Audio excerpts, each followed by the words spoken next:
Good morning, everyone. Good Good morning, morning, everyone. everyone. I like Good the way we morning, always say, Cece. Good morning, Party Marty. Good good morning. morning, Rosanna, Dan, Anna. Good morning, my lovely wife. Good morning, husband. Good morning, Jana Lee. Good morning, everybody in podcast land. Good morning, podcast land. Good Hey, morning, y'all know Podcast later Land. on. Yeah. Y'all know later on. You know my part. I got to do it a little earlier right now. We live. Good morning, Hey, Sheila. Sheila, how you doing, my neighbor? You know what I mean? Because Cece started taking my jobs and stuff like that. So every now and then I get a job I got to hold on to. Gina, she used to be what was that? What was the spot called? Engineer. No, Gina, you was our the old stuff. There, I'm lost for She was the historian. historian. She was a Historian. Oh. historian. Now she talk about stuff that happened to Pookie right around the corner. You know what I mean?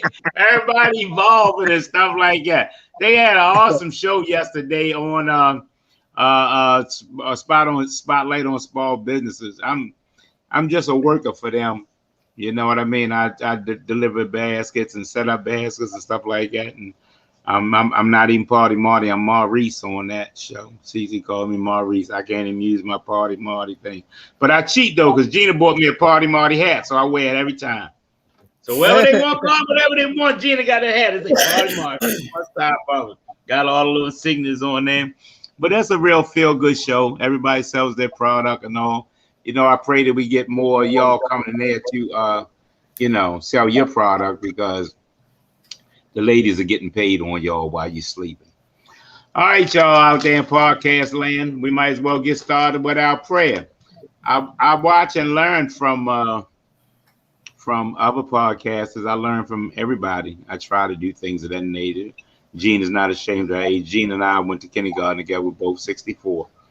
And we emphasize the evolving. We change. Gina comes to our house. Let me tell you a story to make you laugh. I said, Cece said, yeah, Gina came by the other day. I said, good, that was up. Why she leave so fast? She said, leave. She never came in. I said, what you mean she never came in? She said, don't you realize that Gina don't trust nobody? Don't you realize she don't go nowhere? It just dawned on me. You know, when we go out to dinner, you know when Gina take her mask off? When she actually sit down and the drinks on the table. Or the food is right there. She literally takes her mask off to eat or drink. And do you know, as soon as she finished, she put it back on. And you know, y'all, you put the mask on to get in the joint. Then after that, you really take it off, because you're eating and drinking. You can't have a mask on. Gina walked all the way up to the table, from all the way downstairs. Don't you see? All up the steps, all through the place. When she sit there, she's ordering her food. That's when her mask is coming off. Except for that, yeah, she come to our house. You know, she love us, see, but you might not be reading between the lines. She don't even come in our house. Like a good neighbor. How's it go? Sugar Mama, good morning, Sugar Mama. All right, y'all. All right, that's right. That's the way to be. All right, y'all. Let's start prayer. Hey, Doc. Hey. That's smooth segue, Zach. I try to get my nerve up, Doc. I want to pop in like 1 second after you. I just one time want to like make that grand entrance and stuff. You know what I mean? Like you do. You smooth with it, Doc. I like it. But hey, if you got a PhD, maybe you can do that. You know what I mean? You put the time in to do. Right around, Gina. Right around, see? Right around, podcast land. Yeah, you can work it. Yeah, he don't throw it in your face, but like Cece said, it is what it is. Guess what? We don't care what time he gets. That's right. We're and team, we don't give a damn when he get in there, do we? As long as he get in there. Nope. As long as he get in there. All right, y'all, start in prayer. Father God, thank you for the wonderful things that's going on in all our lives. Father God, keep the podcast strong. Keep the group on titles, important events, just stuff happening in the world today and history, but keep the group strong, Father God. Father God, we always pray for those persons over there fighting them God-forsaken wars. You know what I mean? Mothers and fathers, sisters, brothers, aunts, uncles, losing limbs, losing sight, losing homes, breakups, just everything, Father God. They're just making it out there so we can do podcasts, watch Raven games, kick it, eat bonbons. Father God, we always pray for everybody that's dealing with this God-forsaken pandemic. Please, if you get a chance, Father God, those touch their minds, touch their hearts if they haven't gotten a shot yet, and try to convince them that we need them out there. In always fashion, we always talk about because Helen, who always said all God owes you is grace and mercy. All God owes you is grace and mercy, and you should be able to do well from there. Father God, I bring this thing home. What Gina Lee always tells us, y'all, we're living in biblical times. We're living in biblical times. Tornadoes, floods, hurricanes running rampant all the time. We are now dealing with the largest wildfire documented in the history that we know in the coldest region on Earth. Once again, y'all, the largest wildfire is burning in the coldest region on Earth. That's biblical. Moment of silence, please. Amen. Amen. Amen. Amen. We're talking about how people have evolved. Doc, Gina, and Cece, they get right into their show. When they do their show, ain't all this howdy doody, and they come right and tell you, we need the rest of them. It ain't gonna take us 20 minutes to start. You know what I mean? That's party. This ain't party. But I meant to comment on this too. My wife, the engineer, Cece. At the family, y'all come to my cooking, y'all come to all the things. I usually do the prayer. I do it probably because I'm good at it, and I like doing it, and I'm always elected to do it because I like to make sure to get it in. But I did want to comment to my wife. I listened at the prayer yesterday. My wife has become an awesome prayer. My wife has become an awesome prayer. If you didn't check it out, Doc, listen at a prayer out there in podcast land. You don't do nothing else yesterday. It's only going to take you 5 minutes because they don't block her energy to the show. My wife has become an awesome prayer. Y'all don't know what prayer is. Prayer ain't got to be thee, thou, and reciting psalms and all that. It's just telling God thank you. Talking to God and telling him thank you. You know what I mean? When CC get ready to say, okay, we're going to get right into it. You see Gina. Oh, did she say, CC said, oh yeah, after prayer. Gina know that we pray. She ain't going to never let a show start without prayer. CC said, we get ready to get into it. We get right into it. She leaned over there and the CC said, okay, yeah, after prayer. She caught the head nod. And one time come to get into it, my wife, who doesn't usually pray at the dinner tables here or at the cookhouse and stuff like that, she's an awesome prayer now. She prays very well. And I would like to thank, as I say about Gina Lee. Gina Lee is an award-winning actress. She's an award-winning podcast person, but she always says, when I say we're gonna do the podcast, I'm not really good at speaking and this and that and all that. So I thought that was just some bullshit, Doc. But like she says, that's totally different, being on stage, being in character, being a part. You know what I mean? And doing this, Gina Lee has evolved. Gina Lee is an avid speaker, well-spoken. She carries the show. Everybody have a part in here. She carries the show. We make sure that we get Gina, because Gina gonna have a couple topics. That's what I like about Doc. Doc don't got no topic. Doc don't got no topic. He don't never got no topic. You know what I mean? That don't got none. That's what I do. I get over here and talk about something, and then we have somebody with a PhD on our team who starts to give you his opinion, and it's an intelligent opinion. You would have to pay for this, right, y'all? Yeah. Damn podcast, man, you pay to speak to the doctor. You do. He gets on here twice a week to just give you some free therapy. So what we do is, if anybody doesn't know what's going on, so we call ourselves Simply Us. Gina's our historian that talks about several topics. She's going to talk about history, and she may talk about something else.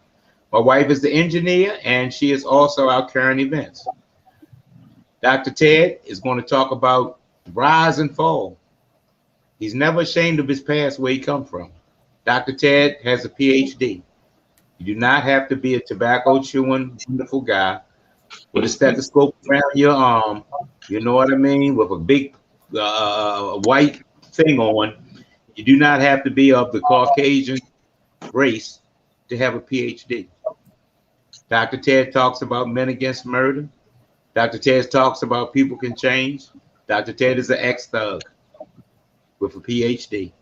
I'm an ex-dope fiend, drug addict, West Baltimore thug who's turned his life around and gave it to his Lord and Savior, Jesus Christ. One more thing about our panel, we're all opinionated. Out there in podcast land, all our opinions ain't the same. Gina started us off with that. Gina, every time we turned around, didn't she see? Well, I'm not the popular opinion, but I don't agree. If piss on me and tell me it's raining, Gina ain't gonna agree with you just because you said it. She's not gonna just agree with you because you said it. So after we realized we didn't care about each other's feelings or stepping on, we out there for you to get you some knowledge and stuff like that. We talk about what we talk about. I'm gonna tell y'all something else before we go to the topics.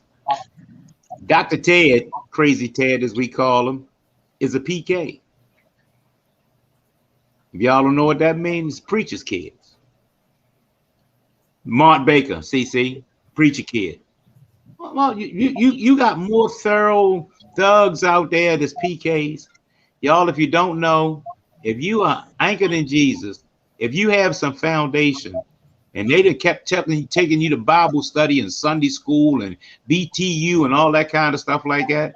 Like me, I got that dust off me. My mother's a Holy Roly Bible told him. I got out of that cloud and I was okay. I was okay. I want y'all to know, foundation is where it starts. Foundation, y'all, is where it starts. Get your kids some kind of foundation. That's the topic I was talking about, CC. I couldn't think of it. There it is. All right, I'm going first now. I'm old. I forget what my topics are. You know, I'll come up with some of these topics and stuff like that because I want Ted to speak on them. Because we got somebody here with a PhD and stuff like that. We need to use him for some knowledge. A lot of you homes out there, a lot of y'all homes and in your family have violence in them too. You don't talk about them. A lot of y'all got kids cussing you out. Don't never want to leave. Ain't got no damn intentions on getting an apartment or nothing like that. Why would they? They can turn your basement into their apartment. You know, they use your car whenever they want. They rifle through your pocketbook whenever they want. Now, all four of us on this panel don't have a clue what I'm talking about because ain't none of our parents allowed no dumb shit in our houses. I ain't never been talked to. I ain't never been punished. Everything I did, I got a beating for it. By the time I was 8 years old, y'all, I was trained to the look. My parents ain't had to beat us no more. My mother look at you. That's your dumb ass. My mother look at your dumb ass. Whatever you was doing, you stop. My cousins and me running around the house throwing the ball, acting a fool and stuff like that. I catch the ball. I be playing. I look over there Thanksgiving dinner, you know what I mean? I look across the table and I can feel my mother looking at me. Anybody else like that? Sheila, I know her parents. I came up 2 doors from Sheila. I know her parents. You can feel it. You can feel it. Guess what? You stop. Y'all kids now, y'all got kids now that just run through the house doing whatever they want. That lady over there who we talk about, the guy that missed, Gina, that was your topic. Who was the guy that missed 100 and some days or something like that of school? I had that real low 1.3. How many days of school did he miss? Like? It was I think one of the kids never went. That's at Augusta Fells Elementary. Let me tell y'all something about this. Y'all stop playing games. You knew he wasn't going to school. If he missed 100 days, he missed 40. I'm in bed. He ain't go outside and hook or nothing like that. He lay right in the bed and you allowed him. You allowed him. There's people going out there now that's afraid to tell their kids what to do. Getting their ass whipped by their husband and all that kind of stuff like that. I want to tell y'all something, and I want to talk on this topic. I retired, and my wife, we both retired from the great Clifton T. Perkins. It's a criminally insane jail. They call it a hospital, a criminally insane hospital. There's only, it's the only one in the state of Maryland, right? See, Yeah. It's only one of these in the state of Maryland. It's called NCR, not criminally responsible. It's like three of them in the United States. So we are a special group. But I want to tell you what's there. You know, jaywalkers there. Ain't nobody there for selling loose cigarettes. I don't even know if it's any bank robbers and stuff there.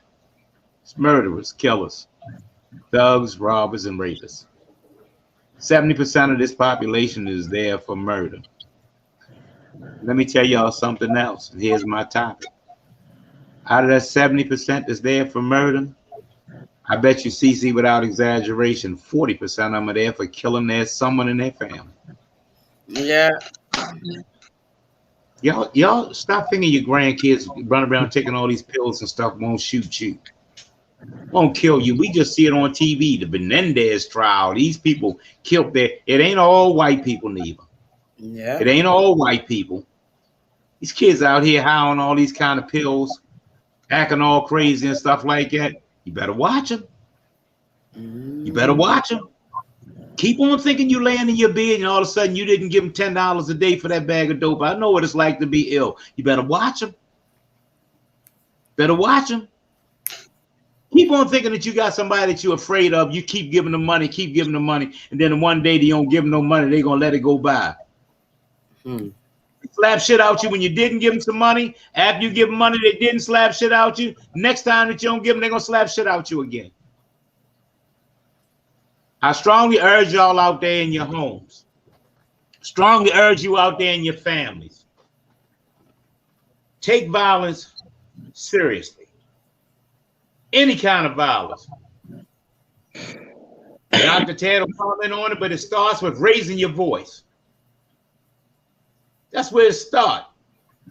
That's how come Dr. Ted, that's how come CC, that's how come Gina, that's how come Renee. That's right, yeah, Renee's a nurse at Clifton T. Perkins. That's where I know her from, and one of the best we had. Hey, Natty, that's my family. It started when they first raised their voice at you and you allowed it. Yeah. That was strike one. When they talk slick out their mouth to you. That podcast land was strike one. When you allowed that behavior, that was strike one. Strike two is when you laughed at it. When you thought it was cool. Boy, you better go ahead, man. You play too much. Kevin, y'all stop throwing and running back and forth. Sit down. Kevin ain't sit down. You hear him upstairs running back and forth, up and down the damn steps. You ain't do nothing about it. Now, Kevin's 17 years old now. Kevin's on Molly's Percocets. He's on Molly's Percocets. He's on Molly's Percocets. I thought when they were singing the song that they were singing Molly Percocets, that they were slinging them. They was getting money off, Molly's and Percocets. They not. They singing a song about taking these pills. It's hip and cool now.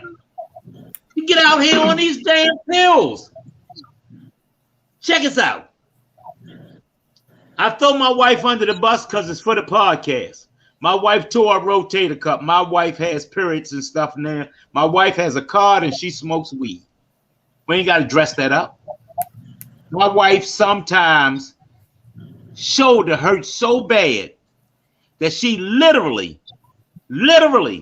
can't lift her arm up to go in the cabinet to get a can of string beans to feed her husband. She literally, that's the kind of pain she's in. If anybody ever know what it's like when you tear your rotator cuff, she's in that pain right now. She just not finished telling Gina, I'm a little under the weather. Gina, I'm gonna tell you what's happening. My wife is in pain.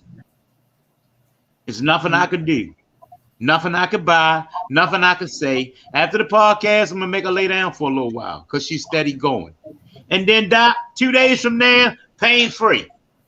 That's how the torn rotator cuff thing does. It'll come and it'll just go away. So my wife smokes some weed. I'm around my wife that smokes weed. Got kids and grandkids and stuff that smoke weed. And stop thinking when I came up back in the day, I didn't smoke weed. But y'all, stop thinking every time these you something out there that they high off the weed. Oh yeah, he smoke weed. That's some bullshit. That's some bullshit. Weed don't make you talk like that. Weed don't make you be aggressive, cussing at people like that. Weed don't make you run around with guns like that. Weed don't make you call your grandmother a bitch like that. It don't. You need to get more vigilant on finding out what's wrong with your child. Your kids, your grandkids, your great-grandkids, your nephew, your husband, your wife, your sister. It's something else in their system that's making them act like that. Renee is a nurse. A nurse. That's what she does for a living. She's a psych nurse, not like Cece and I. She gives out medicine. She's a nurse like Cece and I, but she's also a medicine nurse. She gives out nurse. She's a licensed nurse. But she can tell you some war stories. She works with us. People ain't at this job and stuff like that because they jaywalking. I'm gonna let the panel go, and I'm gonna tell you this. This is not a black thing. This is not a white thing. This is not a Mexican thing. None of that kind of stuff. These kids are getting high off these pills, and do not think that they won't hurt you. Do not think that they won't hurt you. Stop thinking that it can only happen next door. It can't happen to you until it's too late. My mother and father was dirty with it. They was real smooth with it, y'all. Y'all know it. Y'all parents probably was too. They kept their foot on that. I'm scared to death to even think for a minute to say something back to my mother. My mother asked you what you looking at. If your mother say something to you and you look like that and they say, what you looking at? Or the new dumbest thing in the world, beat you and tell you, stop crying, I'm gonna give you something to cry for. You just beat you. That's what the hell I'm crying for. You just now hung up on, you just now, embarrassing me in front of everybody down the street. That's what I'm crying for. Y'all, violence in the home. That's my topic today. Violence in your home is my topic. Stop thinking that it's going to go away. Address it. Talk to Dr. Ted. Ask him, can your wife make an appointment for me and my nephew? Talk to him and say, hey, Dr. Ted, I know you're real busy and I don't have a lot and I only got Medicare insurance. Do you take Medicare? Do you have a group or something I can go to? I need some help. I'm closing my eyes to this situation. This situation is getting bad. Johnny is not hip and cool when he's 6 years old running around the house cussing and you up there talking about it cute. Who he think he talking to, Johnny? Cuss him out. Yeah, get out my damn face. It ain't funny playing with them kids, teaching them kids to cuss at people. The hell is the matter with y'all? Now all of a sudden you're up in the age and you're out of damn control. What the hell is the matter with y'all? This used to be a white thing. The little white kids used to talk back to their parents, the Hernandez kids and all, kill their parents and all that. That ain't just going on there. Your child takes Molly's and Percocets. He's not acting like that off no damn weed. He's not. That's not weed. Weed ain't do that. My wife smokes weed. Good weed, I may add. She don't come home and cuss me out. Both of my wife's sons are street kids. Both got jobs, both got cars, both got apartments, both dress and all that. Well, they street kids. They rappers and all that kind of stuff. They can be all the thugs they want on Park Ice, what they call Belvedere babies. They are none of that shit to Cece. Not to their mother. Absolutely none of that. None of that. Y'all take your time. Get a grip on your children or ask for some help. I put it out to the panel. Anybody want to go first? Well, you remember I told you a story just a couple of days ago about a family member whose grandson, just tried to attack her. And I went over there and I confronted him, but lo and behold, the family member got mad with me. Yeah. Yeah, because I confronted her grandson, that was getting ready to try to take her life, yeah, but they allow this person to, you know, have this delusion that they work and they're going out here riding the bus all night long and come back home and like they came from work. But they allow this and they yeah. play into that delusion, you know. And I do not condone it. I'm like, but that's in your home. That's in your home. And when you get hurt, don't call me. I'm not gonna be the 10-cent taxi to take you to the hospital. No, because I Right. told you, no 30-year-old man is supposed to be that you raised because his parents were deceased. You raised him as a grandmother living in your house, and you gonna allow this to happen. Ain't paying no bills or nothing. I was Just, like, just, that's not how it's supposed to be. You should not yeah. have to struggle for anything. Wait You a know, minute. Wait a minute. Doc, I want you to go last. Cece. First of all, and this is just one woman's opinion, but I think that a lot of this stuff come from these parents over coddling these children. The natural progression of things is supposed to be that you're supposed to raise your little birdie and then they're supposed to go out and fly. They thank are Don't you. tell not that. supposed to live home for the rest of their life just because that's your baby. They supposed to get out there and try their hand at life. Now, if they stumble and fall, which most of us do, you may get out there on your first try and you won't make it because you don't know, you haven't quite figured things out. Then it's a parent's job to be a helpmate in that situation. But you are not supposed to have your children staying in your back room, living in your basement, eating your food, having that girlfriend over laying up in your house. That is not the way that it's supposed to be. Some of these parents feel like it's a bad thing I'll never put my children out. I told my children point blank, I don't know, get out there and make it work because you can't live with me. And believe you me, don't nobody out here love their children more than I do. But it's my job as a parent to make sure that they can make it without me. You know what I'm saying? Because all of us would like to live to be 100, but we're not. I'm not always going to be here to hold your hand. I firmly believe in the saying that give a man a fish and feed him for a day, teach him how to fish and feed him for a lifetime. And I think that it's irresponsible of parents to not teach their children how to fish. You know what I'm saying? That don't mean that just because you tell them that they can't live with you, that you let them go. You know what I'm saying? You Mhm. still their mother, Mhm. you still their father. You can still be there for whatever they need. Go over there, decorate their apartment, buy them some furniture, all of that. But it's imperative that your children learn how to operate in your absence. And as for all of these and Maurice is 100% right. This stuff starts when these kids is young.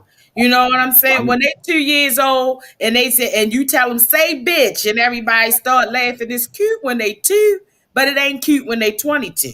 You know what I'm saying? So you have to be careful about the things that you teach your children. And believe you me, I'm just saying that, but it's not cute ever, you know. But they think it's cute then when they two. But when they get 22 and you say something to them and they say, "Bitch, go ahead."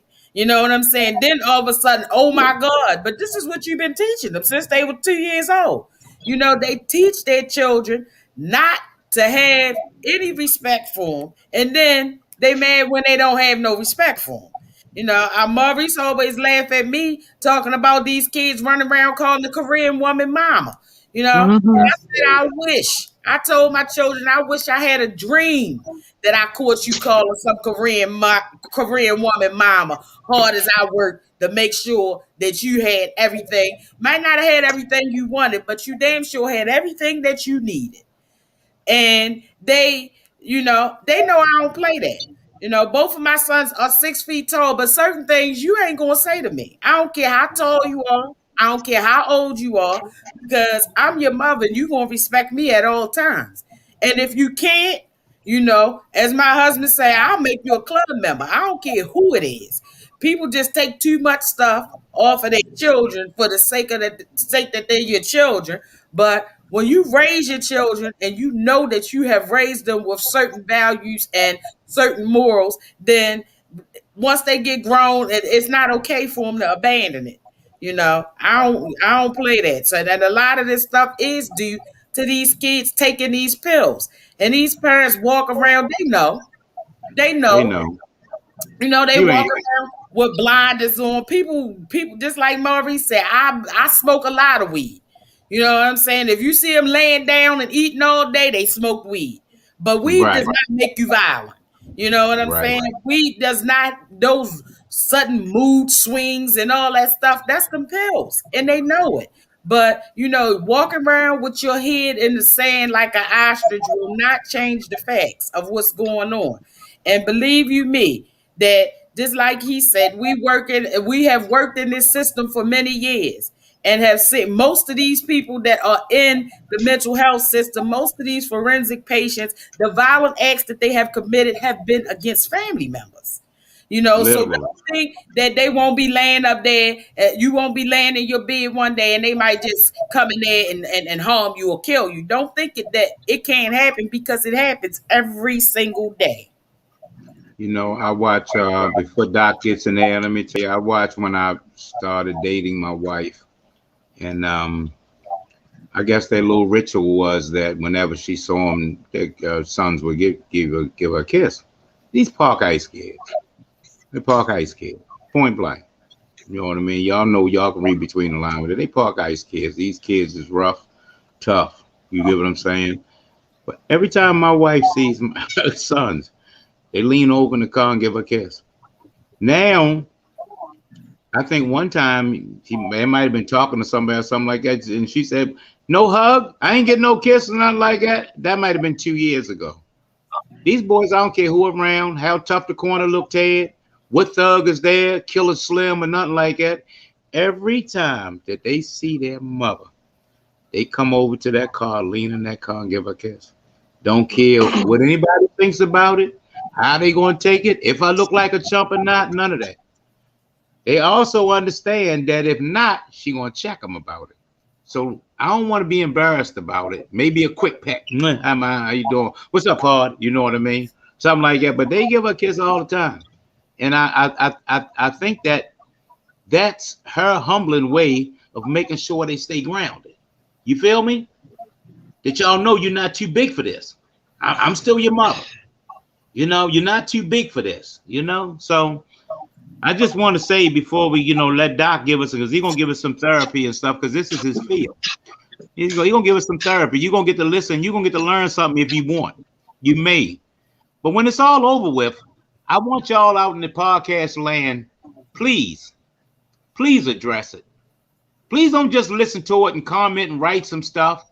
Renee Goodman is a licensed nurse. She knows about this. She'll be commenting periodically during the show, but she's seen people in there for heinous crimes.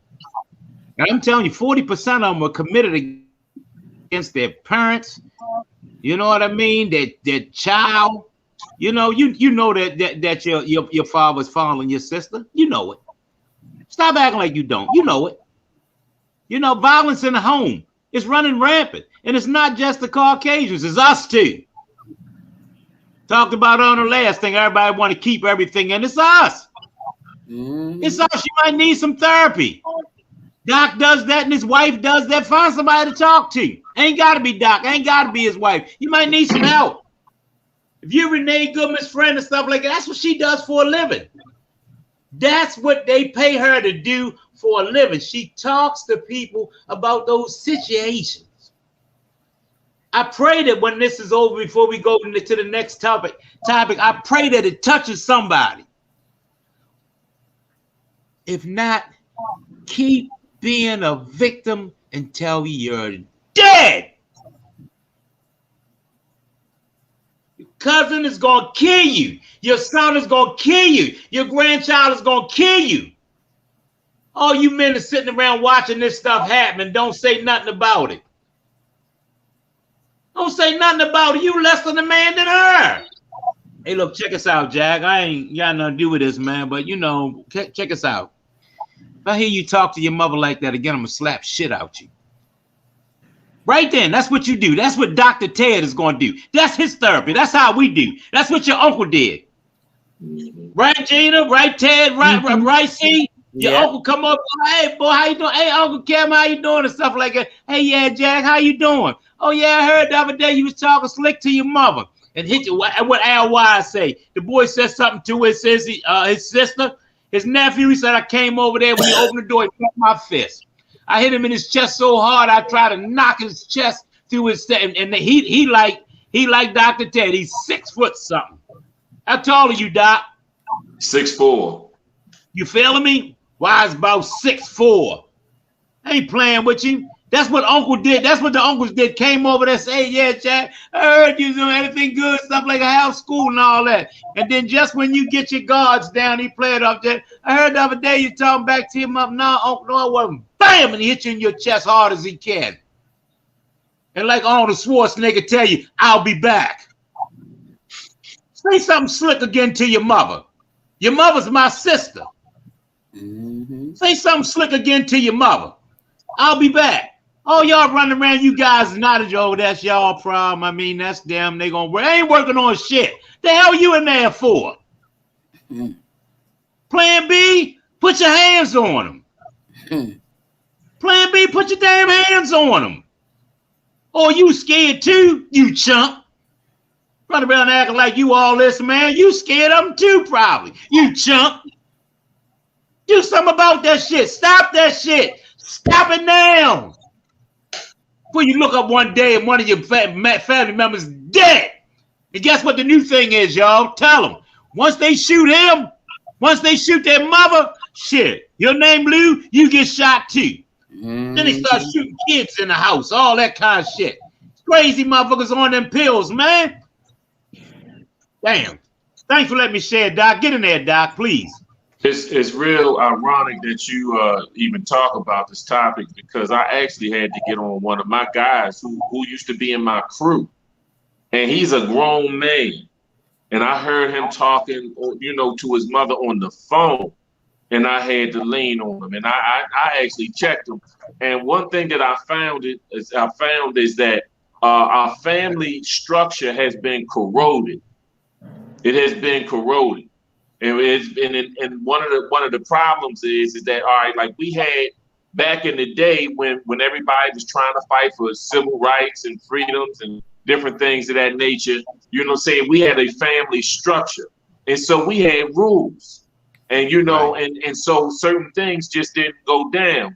So, but then later, parents, as they started to evolve and come out of those shacks and get nice houses and different, what we did is we went through so much suffering that it affected us, that we wanted to buy stuff for our children to keep, because we felt bad of what we didn't have growing up.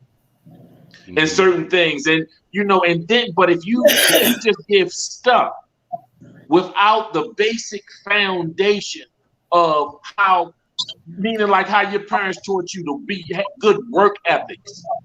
Yeah. You know what I'm saying? I don't care. My mother said, I don't care if you a trash man. She said, be a good trash man. Yeah. Then she said, now I want you to hopefully inspire to do way more. She said, but if you're going to be a trash man, be the best one. I remember when in Baltimore, and you know this, brother, those white marble steps meant something to people. North Avenue. North Avenue. Washing them steps. You would see people, they would get that Ajax, and they would out there with a brush, and they would be scrubbing those white pearly steps. They was like every Saturday, heaven or something. Them pearly steps. Yeah. And you know what? But then now you see people throwing chicken bones right on their front porch. And so we have lost a certain foundation where because they had stuff, the stuff was more important now than integrity. And one thing that a lot of children that you talk to feel is they feel one thing, and that is adults have failed them. So if you don't learn to respect in the home, and if you got a father that's incarcerated, how much discipline do you feel he can do on the phone? And then you got a mother that might be getting high, you know what I'm saying? So now you have lost respect for the same authority that's supposed to give you the foundation for when you go out in the street. Because if you respect your mother and your father, you're gonna try to respect the teacher.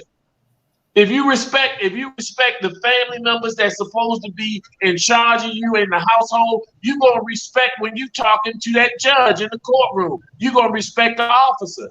But if you lose respect with the people that's even supposed to be taking care of you, you are not going to have no respect for nobody out there. Nobody. The only people you're going to have respect for is people you feel can change your life. And that's like that dude that's carrying that gun, or, you know, or somebody that's much bigger than you, just came home from prison and he might kill you, and you know that. That's the ones you respect. Right. You don't respect the ones that you should respect. Just on if I don't care if that uncle is paralyzed, you respected him. I don't care if that mother is 85 pounds and you were 300 something, you respected her. She could smack you and you would go sit down. It's not like we on the same level. But see, I've been dealing with so many families and households that they do not have the respect for the parents. But I have come in that same household and I have earned the right to say, sit down, and we're going to talk about how you was talking to your mother. Sit down. I've come in houses where guys was cursing their grandmother out, and I came right through the door and they sat down because I have had consistency and a level of respect. I have earned the right to discipline. See, when you have not been the best parent in their eyes, they feel you haven't earned the right to discipline them. I dealt with one family that the mother, when she gets her card, when she gets that money, she put food in the house. There's 6 kids in the house. I think the oldest is probably like 18. She put food in the house, and then she goes and stays with her boyfriend.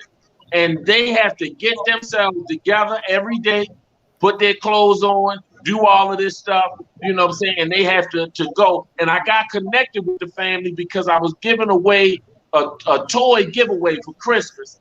And I let these young men go in first. And what was so just ironic to me is that as they went in, and I said, you can pick any toys you want, and they went and got gloves and scarves. And then one toy, and I'm talking about 9 years old, 8 years old, and 10 years old. These 3 young men in Park Heights and Belvedere went and got scarves and gloves. And when I saw that, I actually made them go back in and get a toy. I said no, because I told them they can only get 2 things because I had a long line of people. But I wanted to stay connected with those young people. And I found out that was the ones that the mother, she was living with the boyfriend, and she would put food in the house, and then she would be gone almost for the whole month. And I had to actually teach them how to manage the food. I said, over, and I said, they can't eat up all the oodles and noodles. They can't make the hook up with the tuna fish. They can't do that every time they come here because y'all are limited. When that food is gone, it's gone. And then they out hustling, trying to sell stuff, trying to get a package from somebody, watching the drug dealer's package so that they can get a little extra money to make it through the end of the week, through the end of the month, so that they can get their money. So we have to build up these families. We actually got to seek them out, to be honest with you. Because a lot of people are suffering in silence. You don't know what's going on in some of these households. You don't know how many children are. See, we used to have latch door keys, kids, and they would have that key around their neck, and they would come Right. home until mama come home from work. Now mama probably would be home at 5:30. So they'd be home probably from 3:30 or 3 to 5:30 alone. Now you dealing with mothers who ain't come home a couple nights. You dealing with people that they ain't seen you. So how you gonna be ironing my clothes? How you gonna make sure my uniform shirt is straight? How you gonna check my homework if they've been home in a couple days? And so we have to seek these families out to see the ones that need help, and not seek them out to try to get them CPS to come to their house. Right. We need to support these families and try to see how we can. In what way can I help you? How can I help you? You know what I'm saying? Because I was so mad when they did that curfew, and the curfew was to protect the horseshoe. When they first opened, they did the curfew. That was when groups of kids were just running downtown, going crazy in their mind. But you know what? What they did is, instead of helping the parent that was working and had to work at night, what they did is they fined them $350 and gave them a citation, as opposed to saying, this is a single mother. She's got all these kids. She needs some assistance. We need to see how we can help them. And so instead of penalizing these parents, we need to see what can we do to fix this situation. Because right now, like if a child is leaving and don't go to school a couple days, they'll send you a letter that you got to go to court. And then they also say that if it's a certain amount of time, you can actually get jail time. You can get fined and you can get jail time. And so my thing is that, so hold on. How do we get to just jail time before we try to help that family that needed that? Exactly. You know, when thank you, Doc. Thank you, everybody. I want to always remind people, I'm retired. All of us that sit up here on this panel, except Doc is young and still working. We all retired from the state. All of us, Gina, myself, and Cece, we all retired from the state worker, retired. Let me tell you something. My state time started with Baltimore City Child Protective Services. I was their transportation supervisor. On North and Howard, extended hours, Baltimore City Child Protective Services, that was me. I was the transportation supervisor, ritzy office, nice job. Let me tell you how this thing works. Let's use an example. We'll use Sharon. Sharon goes to school. Sharon's a good student. All of a sudden, we keep looking at Sharon in school. Sharon is not bringing home the same grades. She's dead in the days. The teacher's going, what's wrong with you, Sharon? Oh, nothing's the matter, nothing. You can tell me nothing's the matter, nothing. This goes on a week, goes on 2 weeks. All of a sudden, Sharon's favorite teacher says, Sharon, you need to talk with me. Something's going on. I can help you. Sharon starts crying. She said, I won't say nothing to nobody. She says, okay, Uncle Jim is touching me. When I go in the bathroom, he comes in the bathroom behind me. Uncle Jim is touching me. Uncle Jim ain't really an uncle. Who's Uncle Jim, y'all? Her mother's boyfriend. Her mother's boyfriend. Always trying to tell y'all to call your boyfriend, the child, telling your child to call the boyfriend uncle. First of all, it ain't your uncle. It's your boyfriend. Well, anyhow, she finally confides in her teacher. Baltimore City Child Protective Services rules. Renee Goodman knows about this. Cece, Gina, and Doctor, especially the doctor. The law is she has to tell the principal. It's against the law for her to keep that information to herself. Now you start that chain rolling. The principal calls what? The police. The police call who? Baltimore City Child Protective Services. Baltimore City Child Protective Services sends out a social worker and me. We go over there to the school and we talk to Sharon about what she was saying is happening. Sharon finally thinks, okay, this is over with. Oh, yeah. She finally thinks this is finally over with. She doesn't know it's just starting. So she goes over, and the first thing they do when she gets out of school, she's running up and down the street, skating, having fun. I come over there with a police officer. with the social worker and me. And we take Sharon out of the house. We tell Uncle Kevin what he did. You know, this is the allegation about you. He's sitting there watching the Raven game. We don't lock Uncle Kevin up. Uncle Kevin just got to go to court. Nothing happened. He ain't getting nothing. He gets some paperwork. He go to court 2 months from now. But we took her out of the house. You know what the mother says? Oh, she's lying. That ain't true. She's lying. That kid always lying. Look what you doing. She always lying. The mother says that because Uncle Kevin pays the bills around there. Uncle Kevin get a bag of dope every day. Uncle Kevin gets them 40. Uncle Kevin keeps the lights on. What's Uncle Kevin say? I'm leave out of here. This ain't worth it to me. This ain't, please don't leave. Please don't leave.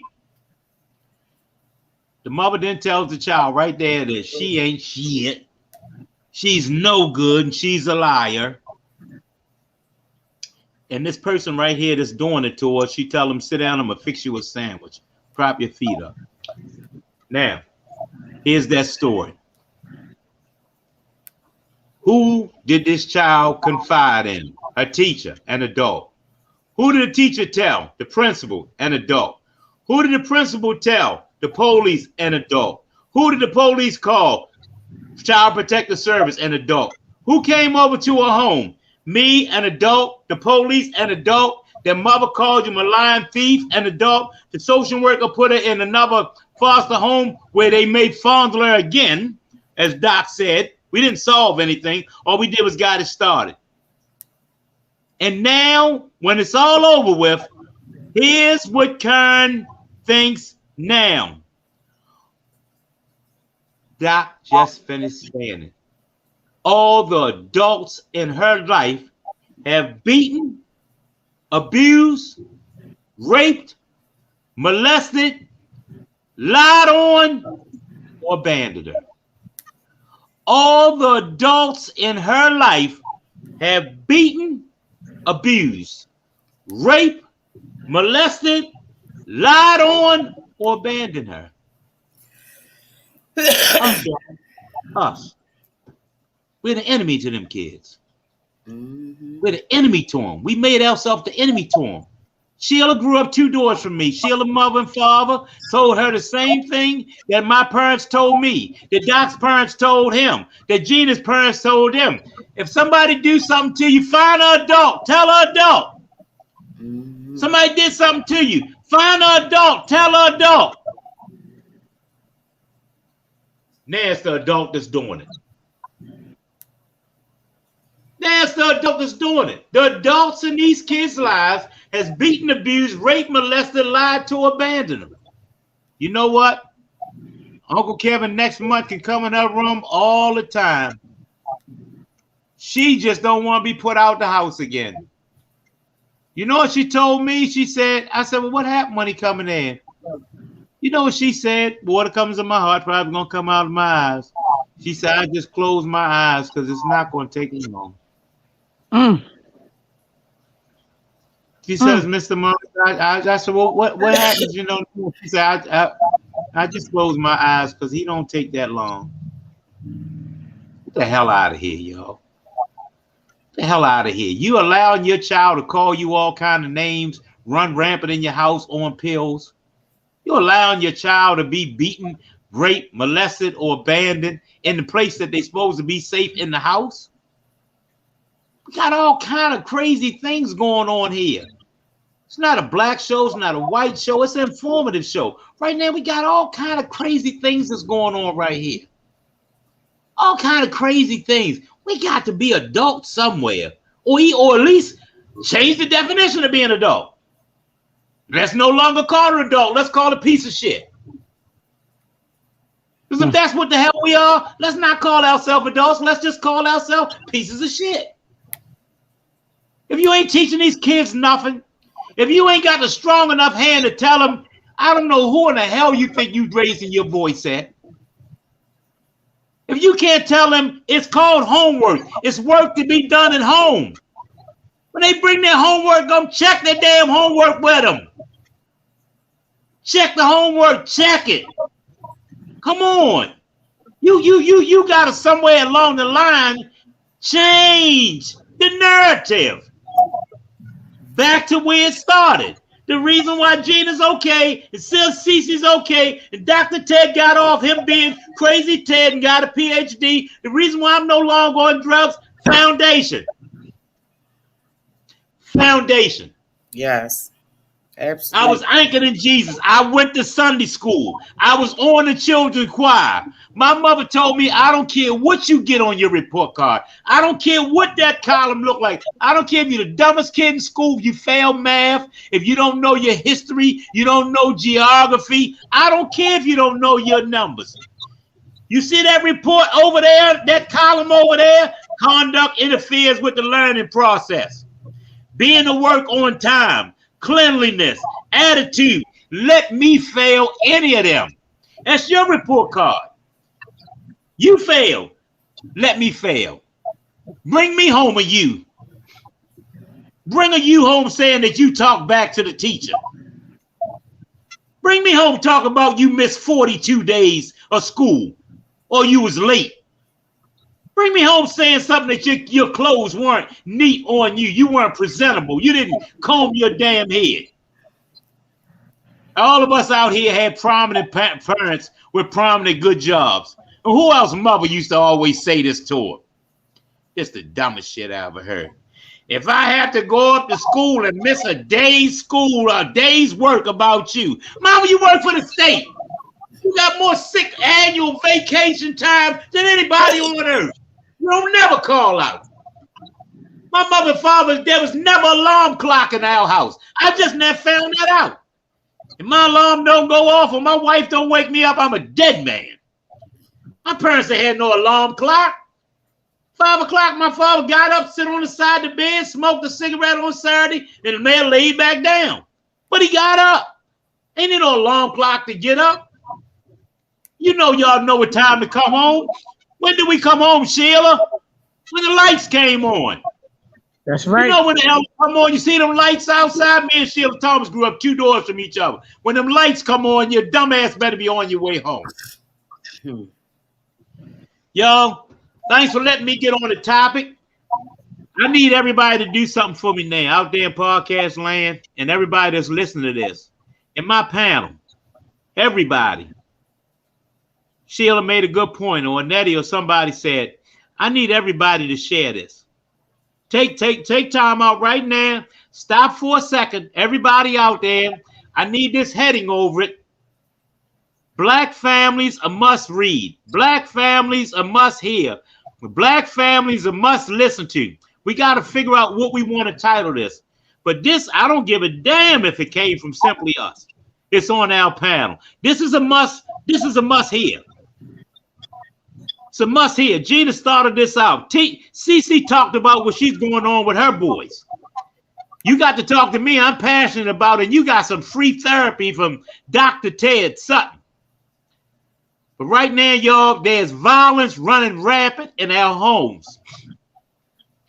There's somebody out here, I wouldn't say today, but I promise you there's somebody out here that's going to get murdered in their house by a family member or something having to do with family that was allowed. I promise you what's going on. I promise you. Last but not least, that's them pills, y'all. Them kids taking them damn pills. Ecstasy, Molly's, Percocets. You're taking them damn pills. We don't make you act like that. And taking your money paying for them. They go out here and pay $30 for one pill. I thought that was a joke. I thought that was a joke when the boy came over and said, gave me 2 and gave him $60. I was up on Baker Street a couple years ago talking to somebody. And he said, man, give me 2, Jack. Gave him $60. I said, damn, boy, he must got that ooh-wee or something like that. They was lined up. And he said, it's $1, what is it called? Milligram. 30s, was it what? A milligram. $1 what, y'all? Huh? $1 a milligram. Milligram, yeah. 30 milligrams, $30. 20 milligrams, $20. Damn. Doc, Gina, Cece, for $30, we be high for 3 days. Shit. Give nobody no damn $30 for no drugs. Are you crazy? Right. A pill of dope costs $6. A bag of weed costs $10. A half a gallon of liquor don't cost but $5, $10. You gave somebody 30. You got a pill and your girl got a pill. That's $60. And then later on you hacking. And hey, y'all remember that the car with the donut on it? You hacking with a donut on your car. You won't spend $20 to get a tar. You spend $60 on Percocets. And guess what? Tomorrow, and that's why they so violent, because they get addicted to a 30 milligram Percocet, and tomorrow they don't have $30. So now they're going through withdrawals. So they angry, they violent, they snappy, they got an attitude, because they done went out here and picked up a habit that they can't even afford. I could smoke $30. I could smoke weed all week for $30. Hey, Doc, that's enough of that. Take us home on that topic, Doc. Close this out. I mean, you know what? It goes to just show, saying that, see, before we even had people in the streets that would kind of like tell us certain things and that kind of like cared about, certain things of, just hoping that you don't go down the wrong road. So if you got high, you had somebody normally that used to get high, and they would try to tell you certain things, or somebody, if you steal, somebody that used to steal, and this, that, and the third, and I mean, but now, a lot of these cats, I always say that nobody's even taught them how to do wrong the right way. So they even doing wrong. And with that double negative, saying, it's like, I need you to live before you can change. If you can't live, if you're not doing certain things that's going to allow you to live, I can't focus on you changing, because you won't make it to change. And so, that's one of the things. And so really, by them really not being able to trust people, believe people, they want to try things that's designed to destroy them. They want to try. I want to try this. I want to do this. I ain't never seen before, when I was growing up, 16 and 15-year-olds so high that it's like they down doing the Matrix. I was in front of Lexington Market, and I was just shaking my head because my son was like looking at me. He's like, "Dad, you see him?" And I was like, "Yeah, son, I see him." And he was just leaning. I mean, these were 3 young guys, and all of them was so high that one fell off the bus stop. He fell just and hit the ground. The other one was standing, and he was bending over so far that it was almost, it was impossible for me to, I don't even know how he did it. He should be in the circus. When you can bend over and lean back that far, like the Matrix, like you in the Matrix, you know what I'm saying? Then that's showing, that's, I ain't never even really seen stuff like that. And so, it just goes to show that adults have failed some of these young people. I don't even blame them for all the stupid stuff they do and crazy stuff they do. Exactly. Because, you know what I'm saying, I'm almost like, God forgive them for Lord, they know not what they do. You know what I'm saying? And so, if they had, now see, to me, it's different when you got good examples. So some of the guys that I have had to lean on about talking to their mother kind of way, or how you going to disrespect your father locked up, it came from a position that my mother cooked for me every morning. My mother prayed for me. My mother sent me to Sunday school on the sick days when she couldn't go. I was going.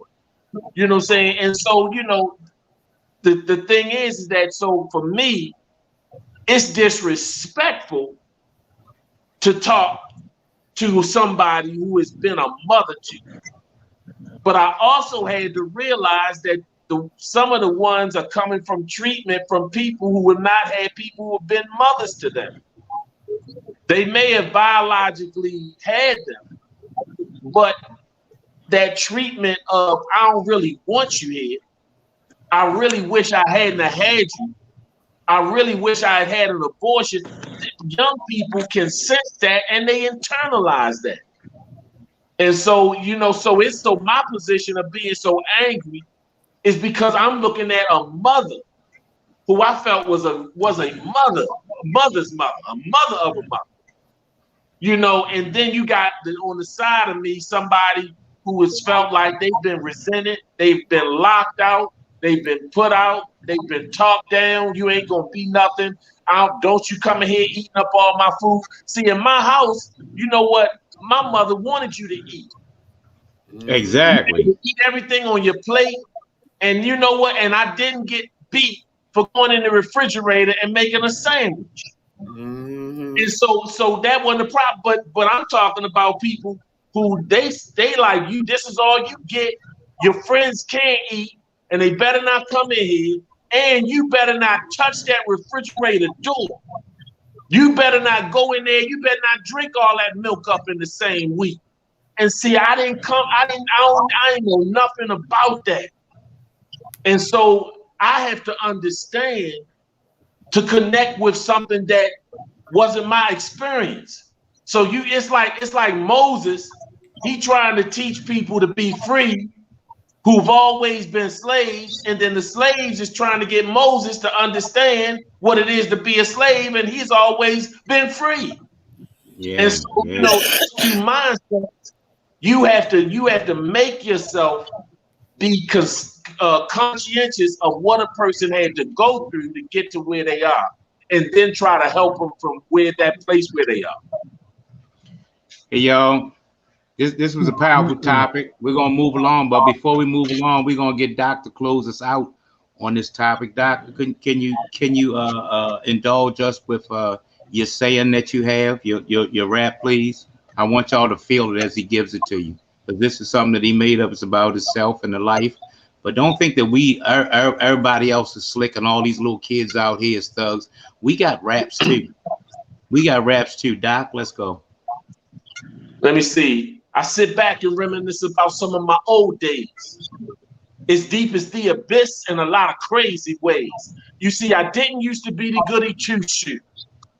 I was a yo with my crew, but now I'm new, boo. But when you think about it, we didn't talk about it. Me and my crew back then, we was about it. And I really don't know how I even made it this far when I sit back and think it's bizarre. But I guess the Lord must have been checking me.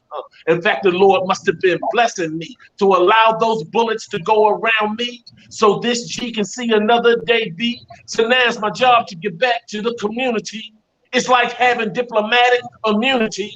This evil world is nothing they can do to me. And Armageddon, you better know it's soon to be. I'm not a rapper talk about or wear Versace's or Hirachis. That kind of stuff don't got me. So as I rock G, go ahead and give God props, G, before I jet G, just like a jet ski. What? Hands up. Hey, y'all. Listen, man, let me tell you something. Don't be afraid of these thugs in your home. Don't be afraid of your kids and grandkids and stuff. They ain't tough as they act. Like my mother always said, put your damn head down, close your eyes, and start swinging. You might mess around, get lucky, and catch them. But until you stand up to them, you know it's always gonna be that way. It's always gonna be that way, y'all. Y'all think it can't happen. Y'all think it can't happen. One of these days we're gonna have to get Renee on here, Miss Goodman and stuff like I'm saying. She's a licensed nurse. This is what she does. I know her. I work under her a lot. Me and Cece and all of us worked under that. You know what I mean? Under Miss Goodman. She's a hell of a nurse. And I'm gonna tell you something else. She ain't afraid of you. We got some thugs that be running through that place. She ain't afraid of you. Y'all put your foot down. Stop that. Stop allowing that behavior in your house. One of these days, one of them bad boys or girls now, it's gonna hurt you. Mm-hmm. Like Doc said, it can catch you going through that pocketbook. Cece said you paying for it. You gonna catch them going through the pocketbook and they gonna say something and they ill as a laboratory test monkey and they gonna slap you. And once they hit you that one time and you do nothing, you have now officially become a punching bag. They're gonna hit you whenever the hell they want.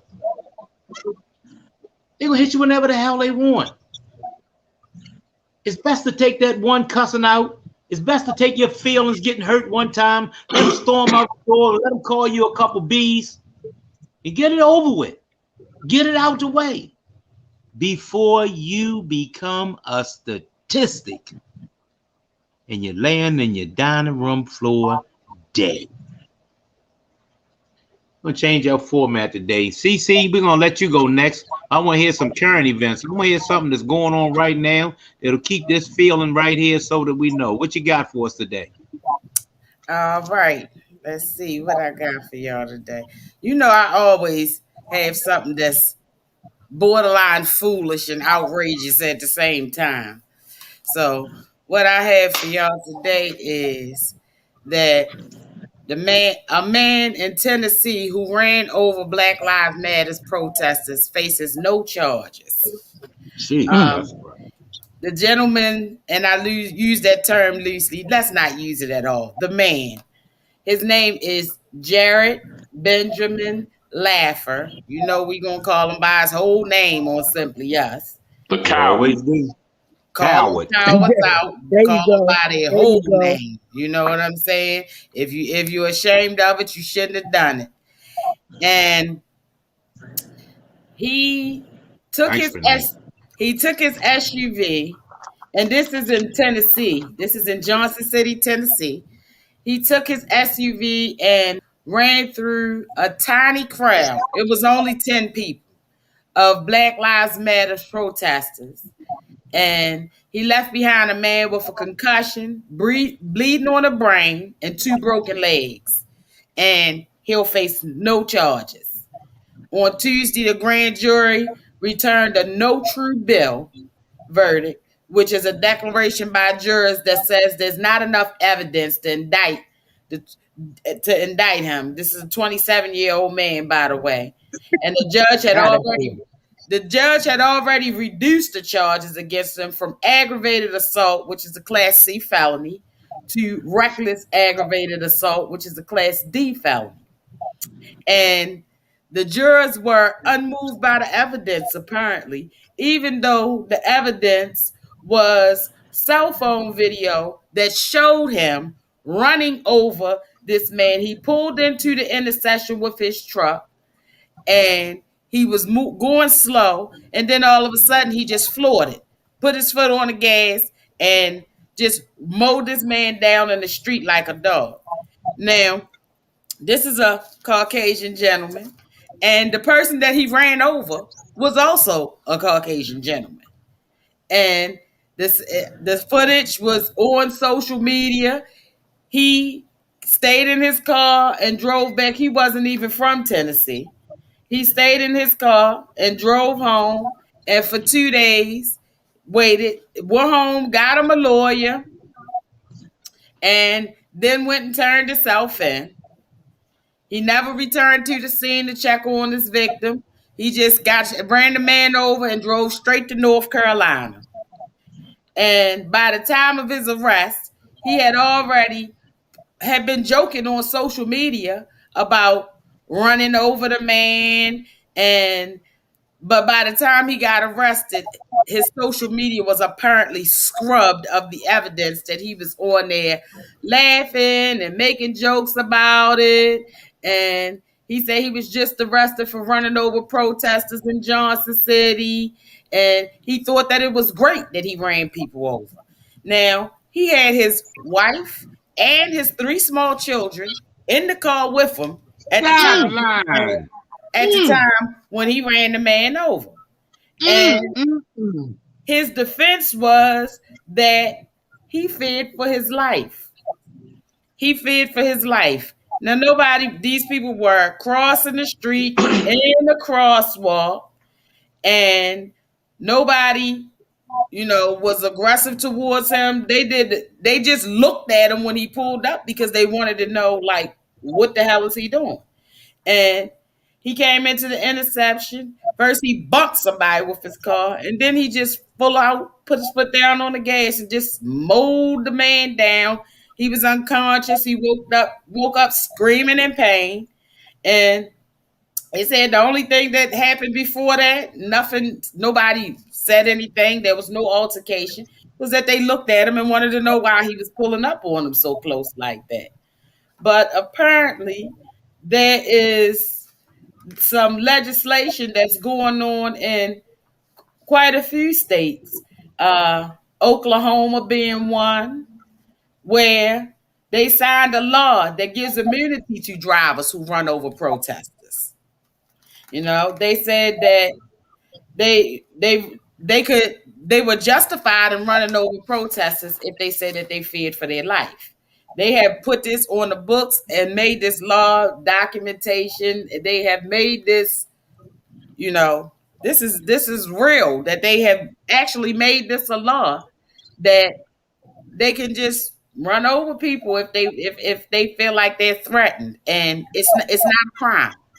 It's not a crime. So this grand jury said that this was not a crime, and even after watching cell phone footage video, they said that it wasn't a crime. That he just ran this man down like a dog in the street, and he's not going to do not one day.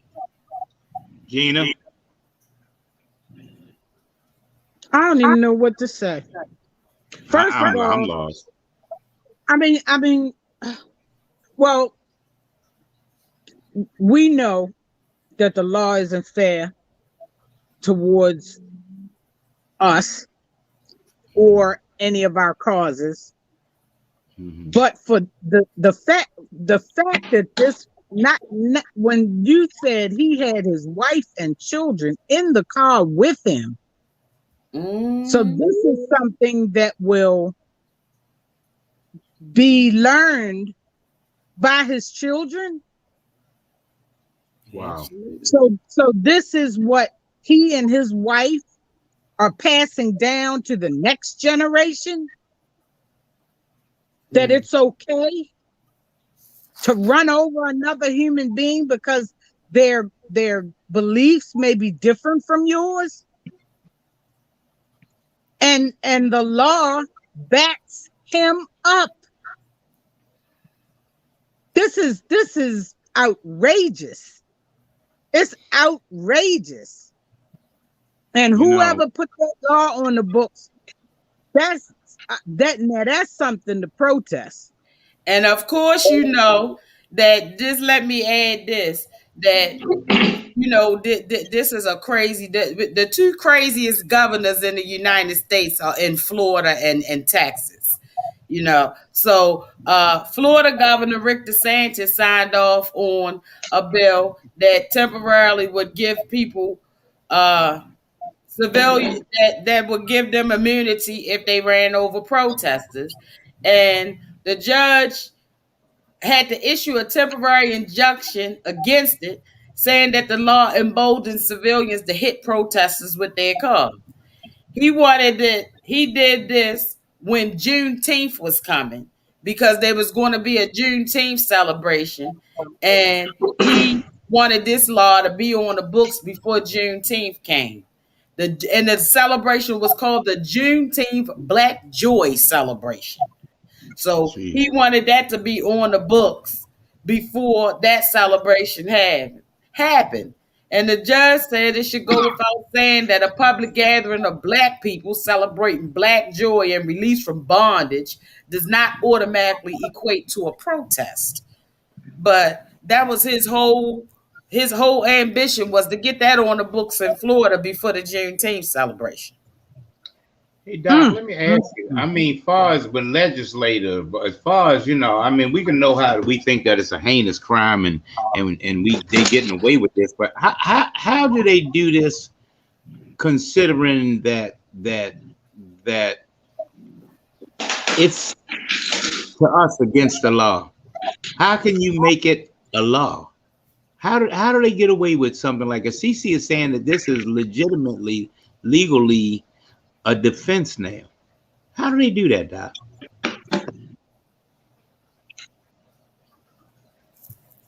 Well, to be honest with you, all you got to do is just have enough people, as far as legislation, that will ride with it. And when you're dealing with some of these pro-Trumpers and some of these people that is even post-Trump, now just the culture, you know, they are putting in certain things that really do not make sense. Like right now, they're doing it. They got something going on where now nurses are being threatened with their for their lives. They're being threatened you know, because they focusing on people wearing masks, and now they're saying that, you know, that some of the people who have been pro-Trumpers are saying that they are allowing people that come to the hospital to die. So they don't think people dying on their own. They think that nurses are helping them to die because they caught the coronavirus. And I mean, and so, but what they're not doing is focusing on certain legislation to protect them, but they are protecting the Karens, they are protecting the Trumpers, they are protecting, you know, people who really is showing that the culture has definitely shifted and changed, and it's gone backwards. It's gone backwards. It's not focusing on the melting pot. This is not focusing on we're going to respect everybody's race, everybody's culture, and this, that, and the third. It's saying if you don't like or love this flag for everything it stands for, and you don't love our whole history, they've even changed the history. They're trying to change where you can't even teach certain things in the history because they don't want to deal with the truth. And so we're dealing with an entire culture of something that's going wrong. And I'm gonna tell you where it's real damaging though, because see, if people feel that they cannot receive judicial justice, you're going to have some people that are going to try to seek street justice. Exactly. You know what I'm saying? Because I know one thing, if my father was out there and he was a freedom fighter and he marched with Dr. King, and if one of them rednecks ran my father over and broke his legs and this, that, and the third, and we exhausted everything legally we would do, I would be at his door. Plan B. Hey. And I'll say that honestly, I would be at his front door at 2 o'clock in the morning. Plan B. Hey. Plan B. You know what I'm saying? With the laying on of hands ministry.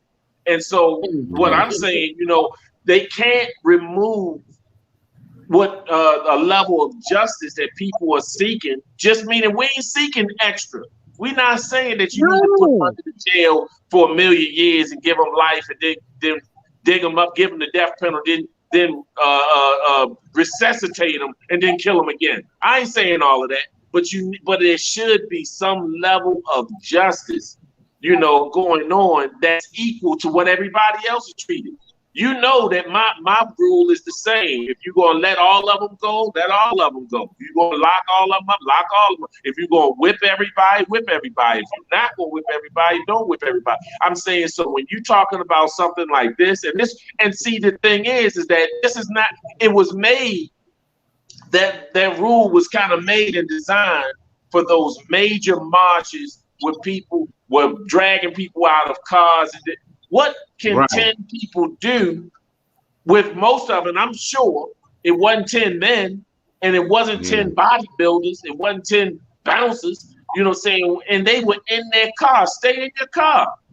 Drive slowly, blow the horn, and just drive through. You ain't got to do all that extra stuff. Because what happened down there in North Carolina, where the man ran through the whole crowd and threw people up in the air after they was walking through with tiki torches, you know, yelling that Jews will not control us, and they were trying to hit, you know, people, and he killed a young girl. He killed a young girl, and you know what? So they're talking about two separate things. That was not a crowd attacking his vehicle. That was not a situation where they felt his family was in danger. That was on something else. He was just trying to harm people. And that should have been viewed that way. So he used a loophole in this new law to pretty much get off. Just like Zimmerman did when he gunned down, when he murdered Trayvon Martin. He used his stand your ground, which it made absolutely no sense because he was following the person. Stand your own ground is supposed to be you are standing in your personal space and somebody is coming toward you and you feel, and they look like they can actually harm you and do damage to you. And you're supposed to use the same amount of force or reasonable force to be able to address the issue. But this man, you know what I'm saying, he clearly had a couple ton vehicle and he chose to run over civilians, not with sticks and bats and guns. And so the law is being taken out of context. Mm-hmm. That's He should like be, when that he should police be officer sued. ran over those His whole cyclists. family should be sued. Gina, You remember the footage where that police officer ran over those cyclists? You I know, saw I that. mean, it's that's kind of like, you know, a protection for them, And the, so and that they and can just run up in a crowd and hit anybody they want to. So right. I think you're right where that, you know, I agree, in other words, that they're using this law, which probably was put in place so that law enforcement could, you know, just use their vehicles as battering rams, basically. And here this man gets to use that law for his purposes. And Right. and the legislation that they've put forward even prohibits a person from suing civilly. So now this man has no recourse. You know what I'm saying? He's not going to get justice criminally, and he can't even sue him civilly. Damn. you know what amazes me about it is the fact that Hmm.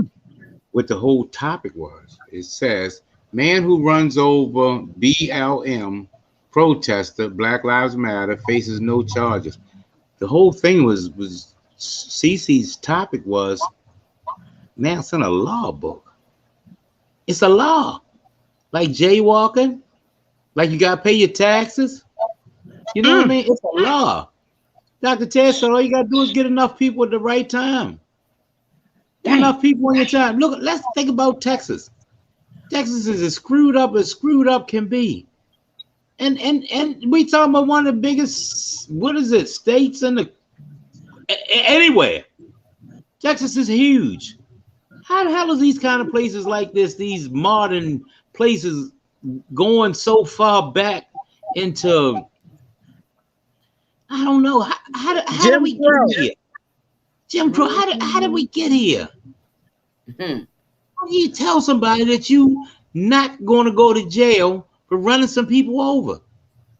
How do you say that? Put people Ted, like Trump in office. I know Ted, literally. He's not playing. His father was a prominent member of society. Rest in peace, Dr. Sutton. But Ted's at your door. And his weapon of choice is a sawed-off shotgun. I had a difference of opinion the other day, Ted. I had a difference of opinion to make myself comfortable. I went and placed in the easiest place to get to what, CC? Shotgun. My sawed-off shotgun. Ted, your weapon of choice is my weapon. My home is protected by a Remington sawed-off shotgun. I ain't aiming, I ain't doing nothing. I'm just busting. I'm gonna shoot down the hallway. Anything in that hallway gonna get it. Real talk. I ain't got no aim. You know what I mean? That's my weapon of choice now. I got that sawed-off, that pistol grip Remington shotgun. You know what I mean? You talk about what you're gonna do to me, okay? I ain't got no problem. But right here, and that next to this door, I got this. You know what I mean? Because I'm gonna protect that person over there. My wife right there. I told her when I married her, I got you. You remember me saying that, see? I do. I got you. I ain't gonna let nothing happen to her. All right, y'all. We got some hot and heavy topics here today. You know what I mean? We got some hot and heavy topics today. We're talking a little bit about everything. Gina Lee, what you got for us today? Well, let me get my thoughts and feelings together. I'm getting ready to deliver this topic with some anger in my voice. But shoot, the topic I wanted to bring to everybody's attention, and we always talk about it, but I wanted to really try to hammer this home this time. I hope somebody takes it to heart. We always say during and after the show, wear your mask, social distance, wash your hands, because these viruses are not gone. These people out here that will not get the vaccine can still infect the people around them. Not only that, now we have 2 new viruses. Jesus. How about that? How about that? Well, India has now found a new virus, and the virus is 70% more deadly than COVID. When I saw that headline, the first thing I thought about was when you, Party Marty, said that you had seen that a third of the world will be dead by Yeah. 2030 something. By the year A third of the world. 2037, if nobody takes the virus, they say that 67% of the human race will be extinct. will be 237, you found 15, 16 years from now that the world will be dead. 16 years. I'm sure y'all got children. You're older than that. Exactly. And I when I read this, I was like, oh my God. Something stronger than, I mean, we've already lost more than 500,000 people. Just here in the United States. Just here. And here they gonna tell you something is 70% more deadly. It's called the Nipah virus, NIPAH.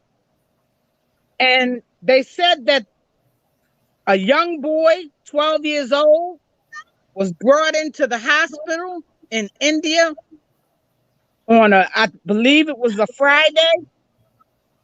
And by Sunday, he was dead.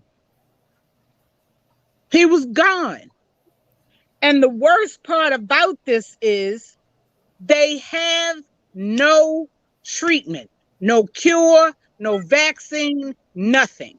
All they can do is bring you to the hospital and make you comfortable until you go, which won't be long.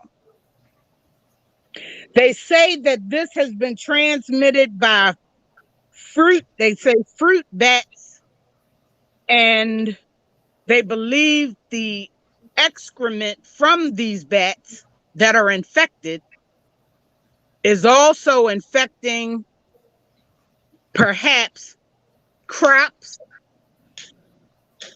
and animals that the bats bite. So this is progressing, and the worst part about this is, so you're telling me that you have no cure, number one. It's spreading because bats go everywhere. Bats bite almost every animal on the planet. Yeah, they do. Bats excrete waste everywhere. So any produce that's transported or imported or anything like that consumed is deadly. And they can't, the fact that this young boy died so quickly, they weren't able to get information enough to confirm exactly where he contracted it. They don't know whether he got it from ingestion of something that was infected or whether he was bitten. So that's just one. How about in Oklahoma, they have another virus? Jeez. How about that? And that virus is called the RSV virus. The RSV virus, this was just 6 days ago now. Okay.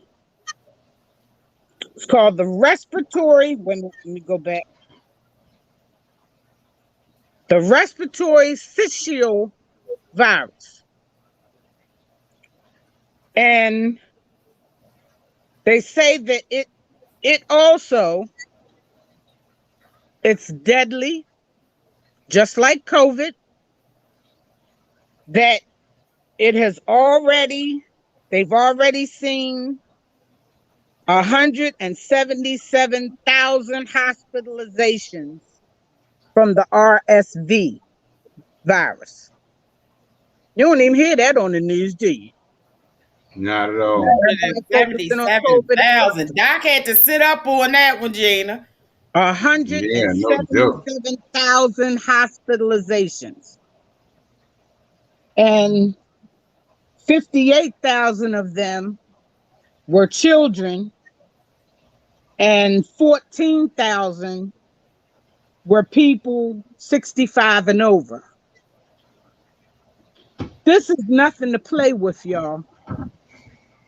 I want to, you made a comment about I don't trust anybody, that I'm not going, and this is nothing against you. Please, Oh yeah, believe that. I know that. Go ahead. But this is something that I take seriously because I used to work on an ambulance for 5 years.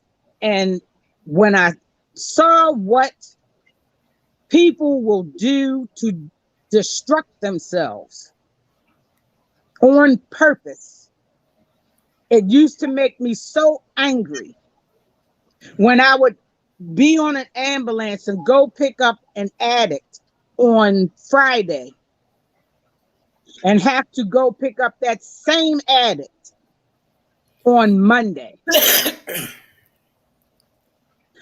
And in my mind, I'm saying, but God spared your life on Friday. Didn't you, I'm saying this to myself. Didn't you learn anything? No. That will to get high was more important. And I just, after dealing with the street in terms of what you see, what you hear, working out at Druid Hill Park Pool, we saw everything. Everything came through that pool. And knowing that sometimes the pool actually was a refuge for some kids who would probably be out on the street doing something destructive. Exactly. So I say to myself when I read these articles, and I hope that I can hammer it in somebody's head. If you're not vaccinated, get vaccinated. Get vaccinated. They even have bracelets now. Okay? I got one. What does it say? It says COVID-19 vaccinated. Okay. Okay. Now, anybody I'm sure could put that on. It doesn't prove anything. But what I'm trying to say is, it is important. It is important. And it's life or death now. Please vaccinate yourself, get your children that are eligible to be vaccinated. Wear your mask, wash your hands, social distance if possible. This is one of the reasons why I was so upset about the incident that happened at M&T Bank Stadium that I told y'all about, because a crowd like that was just a super spreader get ready to happen. Mm-hmm. All of us as staff, we had to wear masks. We told the people that came in that they were supposed to wear their mask at all times. But they didn't. Exactly. You saw the video of Jackson throwing the water on the girl. He didn't have a mask on. He had no mask on. The girl didn't have a mask on. None of the people that were with him had masks on. So what I'm trying to say, what I'm really trying to say is please don't be what Party Marty calls a damn fool and end up in a box because you would not listen to science. Please listen to me.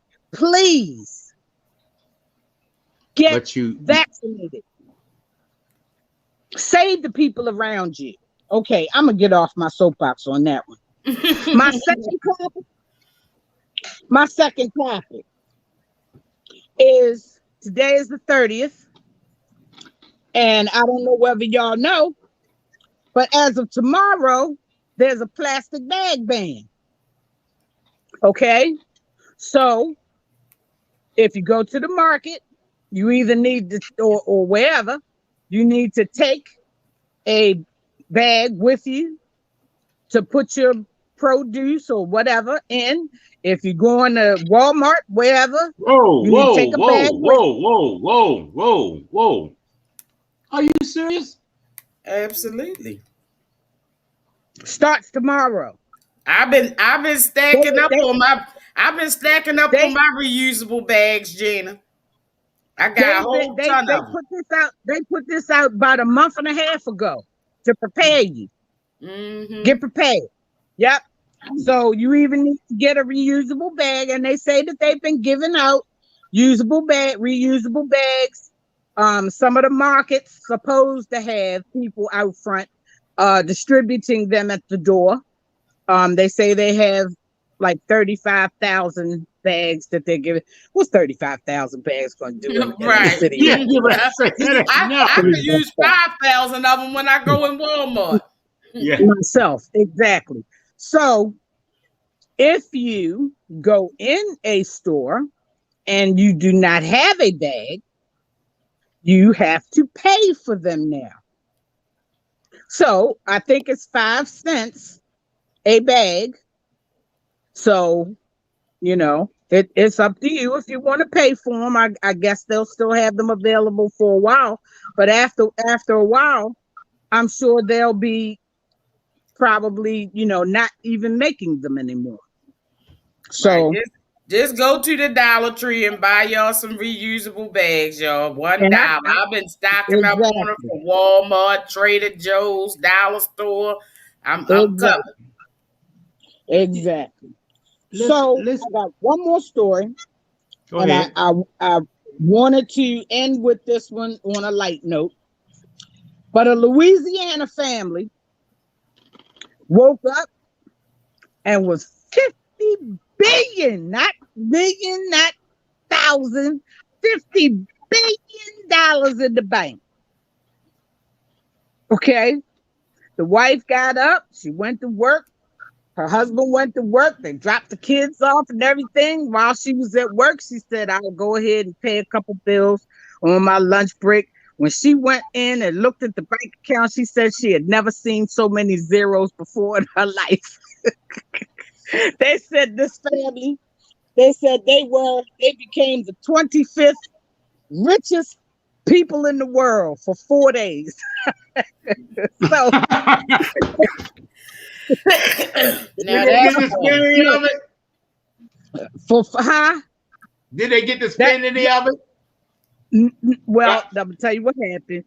The father, he was an ex-police officer, so he knew that if you tried to spend any of it, that it was a crime. It's considered theft, and you know, so he already, you know, knew people or cases of people where the error had been made and the money was put in their accounts. And they'd done everything. They had tried to move the money to another bank account. They had tried to put it in bank accounts of their friends. They had tried to donate it to charity. They had tried to donate it to, you know, all kinds of causes, thinking they could get it back. And, you know, anything trying to hide the money. They've tried, but all of them have either had to pay the money back or have received jail time. So he knew the consequences. So they put a freeze on the money, and it took them 4 days. So Sunday, Monday, Tuesday, Wednesday to put the money, take the money back out. He said for 4 days, they were the 25th richest people in the world. And Hey, you know what? On the What a- planet now. What a country we live in. It's against the law and you go to jail if somebody put money in your bank account that you didn't steal. But you can run somebody down in the street, and not do a day in jail. Not do a day. Not Welcome, do a day. welcome to America. Welcome doctor. to America. Yeah. doctor, they gonna have to just lock my black ass up. Cause I'm withdrawing all that 50 billion. When you gonna give me some time? I already been locked up. All that stuff I went to jail for, a couple dimes of crack.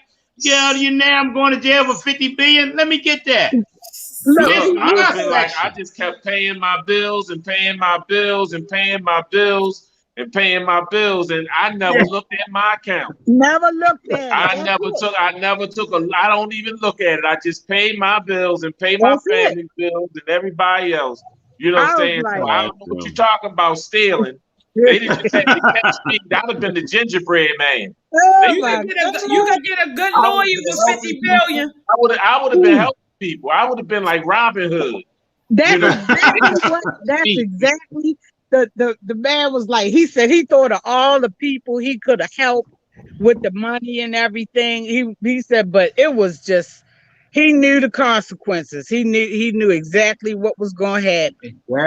That's a good part of being the ex-West Baltimore dope fiend, crack addict, drug dealer, jailbird thug. I'm on my way to jail, baby. I'm taking that. You gonna do lock me up? Go ahead. What's up? You've been locking me up, goddamn, for 40 years. All of a sudden now you gonna lock me up for 50 billion? Get yours. Bring it on. Couldn't you have at least let us kept the interest or something? Yeah, right. something. They should have let him keep something just for being a good Samaritan. For real. There should be some type. They should. It should be some type of reward for that. Right. At least I'm telling you. Couple stacks. They should have done something. I remember on an episode of Good Times, and James gave some money back that he saw somebody was robbing, and the whole projects was mad at him. And then his wife found out that he actually kept a little bit, and she made him get that back. You know what I'm saying? But he was mad that they didn't give him no kind of reward or anything. I think they gave him a gift certificate or something to shop at their grocery store, but they didn't give him no reward. And you know what I'm saying? You gotta give people rewards at least sometimes. Not saying they should go asking for it. But I think that when you find a good Samaritan, you need to bless a good Samaritan. Yes, exactly. That's what I feel. I mean, can you imagine waking up today and you 50, not thousand, not million, billion? I would have saw it as a blessing from the Lord, and I'd have started helping people. Guess what, Dr. Ted? Just get a good lawyer and go to court. Say not criminally responsible. Oh yeah, but that's exactly responsible. Hey, good one. There we go. Here we come. Not criminally responsible. I know y'all want to go to jail, but I was not responsible for that. Yeah, you're right about that. But you know what? But the thing is that it would have been about them paying it back. Because it would have been unless you took out a certain lump, like you wouldn't have been able to take no lump sum out. You know what I'm saying? You know, what you took, if you tried to take out $100,000, it was going to be a red flag. The only thing you could have did was shop, you know what I'm saying, and be able to help and buy people stuff and certain like little things. You wouldn't have been able to do nothing real major anyway. Amazon don't care how much money you spend. That would have been a red flag to the bank off the muscle. So no matter what you did, you know what I'm saying, it was gonna come back later. You know what I'm saying? Because somebody was gonna find that they made a mistake and they changed the zero or something and it went to the wrong account. You know what I'm saying? And so, you know. And then the man had to transfer on the day that they, you know, ended it. He had to transfer the money back to them. So why didn't he get a transfer fee or maintenance fee or something? You know, let me tell he you should something. have, but they didn't really do him right. I mean, for somebody coming forward after having $50 billion put in their account, I think that they should have been some kind of just acknowledgement that that people can get blessed for doing the right thing.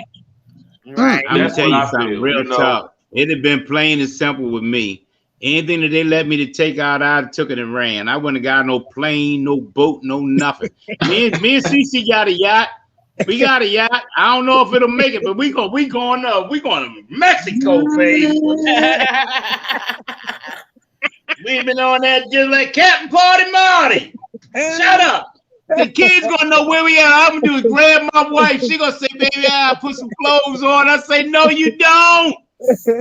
Well, We and it's running, really wild baby. because really just the interest that it would have occurred for in a short period of time, saying, you should have been able to keep at least the interest, saying, because if you sent me 50 billion, I'm gonna send you 50 billion back. But the interest should have been occurred, saying that, I mean, just the interest alone could have still been over $20,000. Right. You know what I'm saying?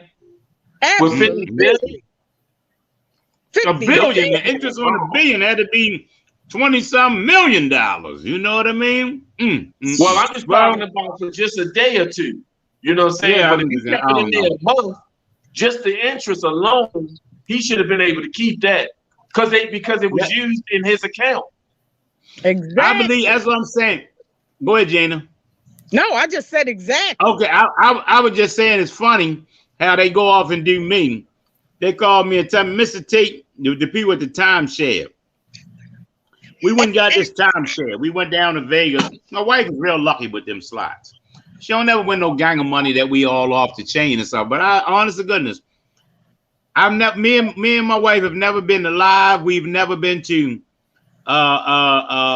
Vegas. We've never been any place. Real talk that my wife has not won.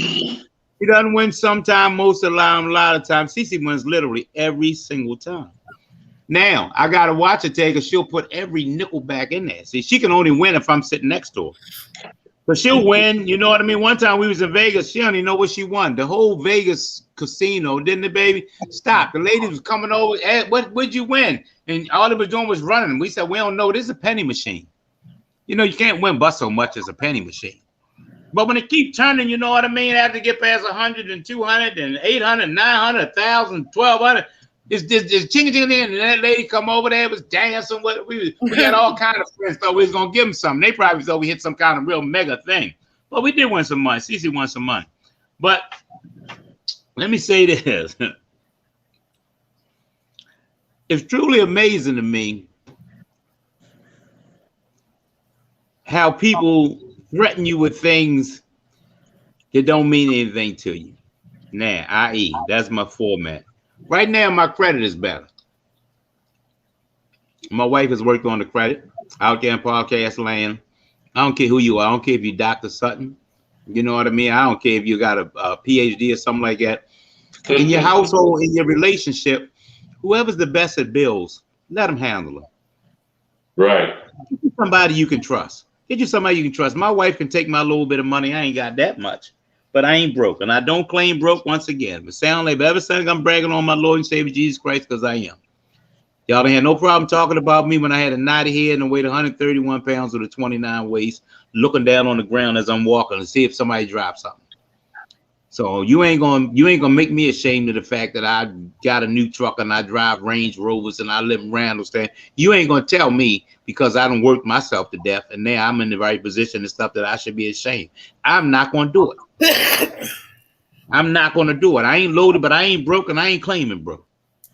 So my wife has got the credit somewhere. But Ted, Gina, and Podcast Land, the people call from the this was years ago. We got this timeshare. Okay, here's another topic. Everybody out there, I'm not saying this is bad for everybody, but don't get caught in that timeshare shit. Don't get caught in that timeshare shit. It happened to me. Me and CC, that stuff affected our credit, and they told us they owed us $6,000. We said, well, let's go ahead and get a lawyer so we can get this out the way. The lawyer wanted $7,000 to get rid of it. It cost more money to get rid of it than it did to get it. And my brother told us one thing we went over there, what not to do. right? Only one thing that he told us before we went there was don't buy a timeshare. The one What did thing we we do? did when we went there was buy a timeshare. Just say no. Ted, We can't hear you, Doc. So I was like saying they got a good pitch though. They got a good pitch. You think you going for the one free night weekend and you know saying to stay and they talk about Massanutten, you know saying in timeshare and Orlando and all these different places. Oh, they got a hell of a sales pitch. What they don't tell you, you know saying, is them maintenance fees and when you trying to bank and then they say you was too late banking your time and you didn't take it and then you can't move it here, you can't move it there, and then you know saying you end up paying for something you're not using, and then they made it like it was so easy to sell, then you can't get rid of it. Yeah, spending $236 a month for this thing that we actually got to use one time. It wouldn't cost us no more than $400 or $500 to pay to go there. Every place that we wanted to go was blacked out. Every place didn't have this. Every place they sold us a pipe dream. So when it's all over, y'all know how I get. I just say, I ain't gonna give you shit. I don't care. Do whatever you gotta do. But anywho, it was funny. I say this because my wife pays it. But people out there, especially us, the beautiful people, they call me and tell me, if you don't pay this, it's gonna go against your credit.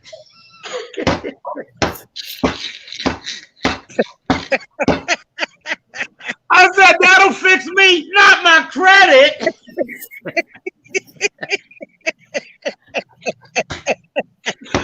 Hey, that reminds me of a joke my brother Black Purdy, rest in peace.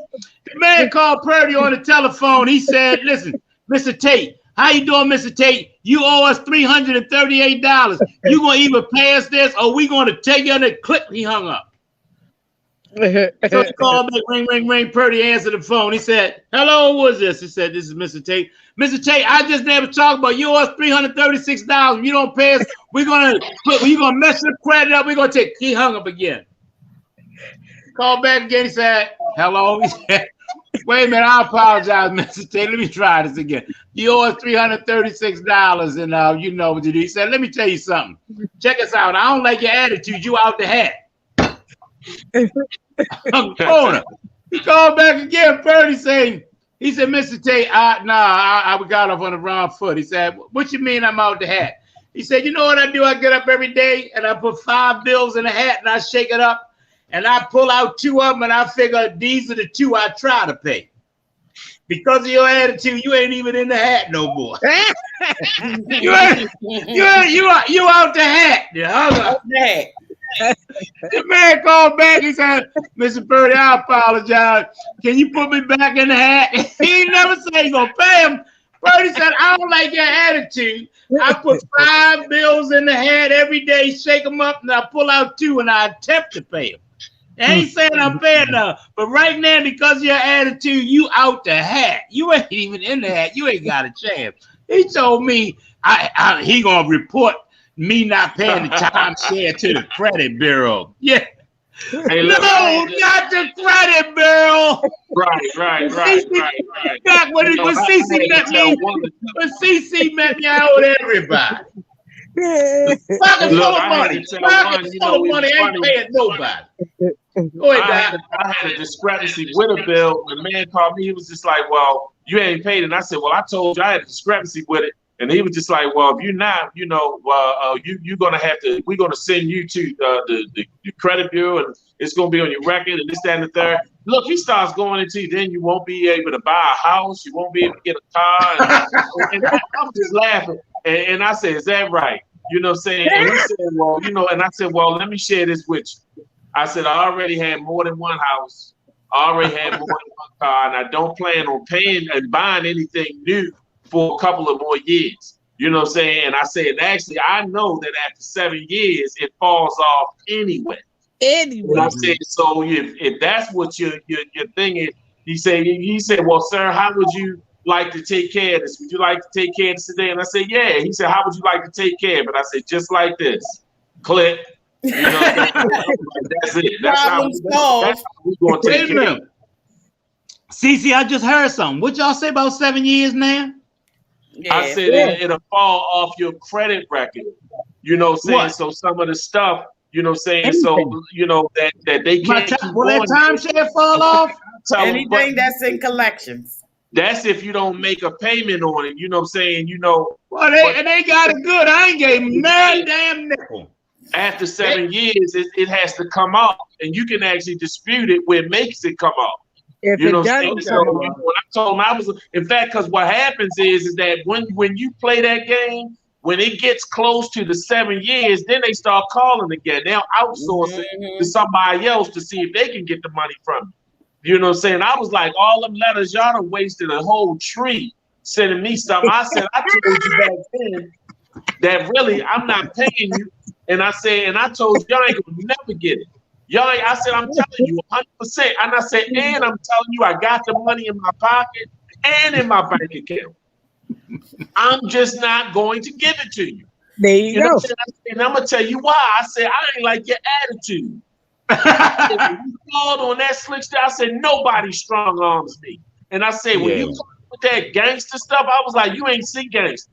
You know what I'm saying? I said, I will come to Illinois where y'all at, and you will see it. And I was like, but y'all ain't see it. Not Illinois, though, Doc. There. And I said, to give me his actual cubicle number. I will come to And I said, but I told him just with his attitude, I said, y'all, like Sprint will never get nothing from me. Nothing. Well, you will get zero. You know, and that was, and I meant that, and I didn't pay him. And in 7 years, you know, that fell off, credit one fell off, and I kept it moving. And I ended up having A1 credit. You know what I'm saying? Wow. I was like, I told him I don't care.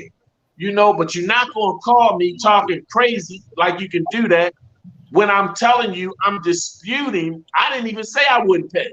I said I'm disputing the amount because they made a mistake and he didn't want to talk about that. And I'm like, since you don't want to talk about that, you don't want to talk about nothing. And I was like, we can take care of it right today. Click.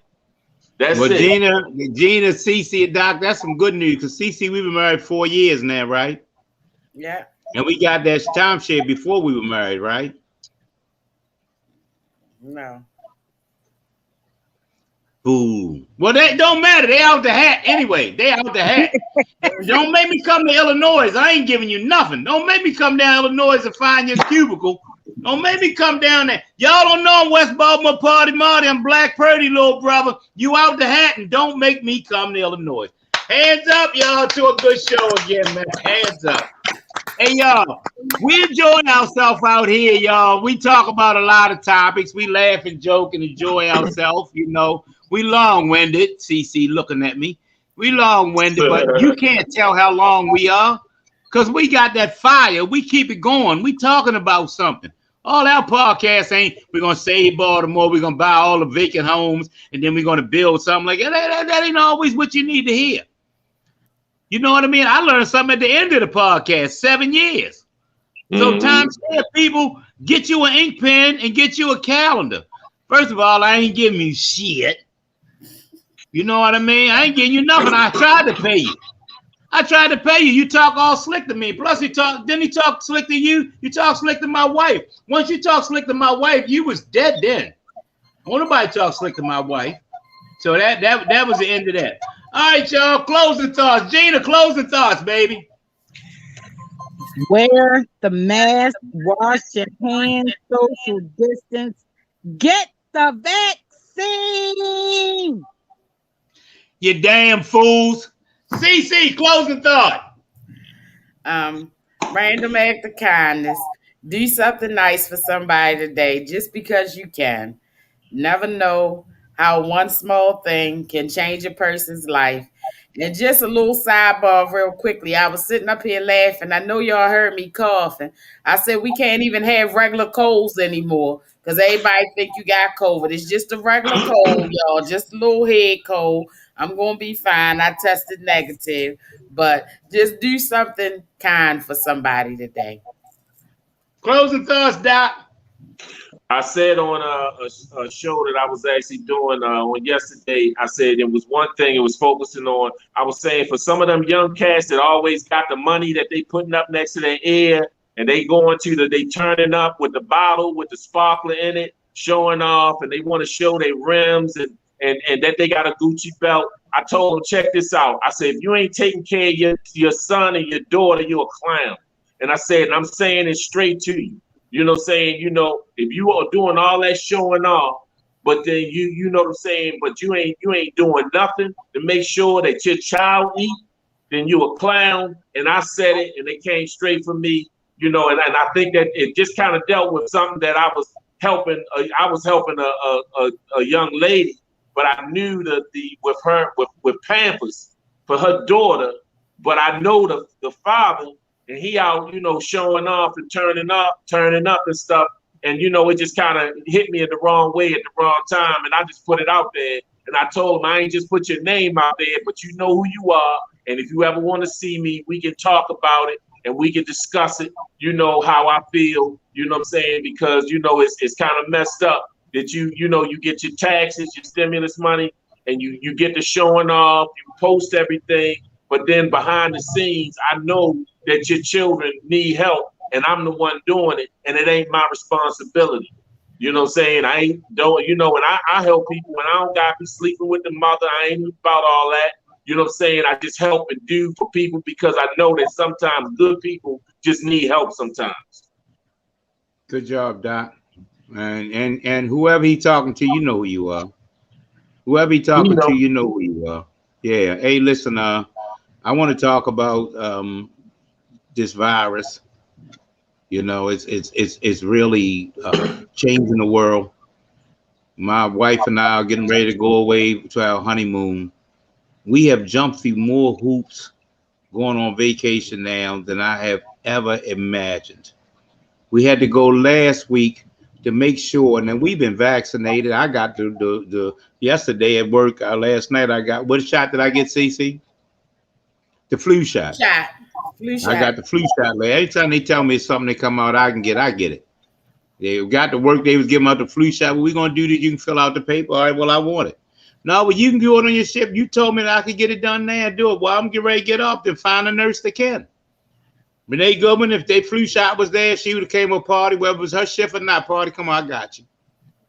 Make sure if you're the nurse out there, don't be too busy to give out these shots. If they tell you the person can get it, I get them. I'm gonna tell you something. It's changed the world. When they flew into them Twin Towers, they didn't care nothing about killing America. They wanted to change our way of life. It did. Instead of being in the airport a half an hour, you was in there 2.5 hours. That's all they wanted to do, change our way of life. That's what y'all have allowed this flu to do. The same thing that the terrorists did. You are committing a terrorist act when you don't get vaccinated. You are, i.e., a terrorist. My wife and I had to go over there and get, bless you, see. My wife had to go over there to get our shot. No, to get our, tell me, what we had to go get? Where, the vaccine card? Yeah, well, first, okay. We wanted to make sure, first of all, but we were COVID free. But if you don't have that window, this how it is. And it's so simple, y'all, because we went and had the rapid test. We went and got that COVID test, and by the time we drove in the car and got home, we already had the results back.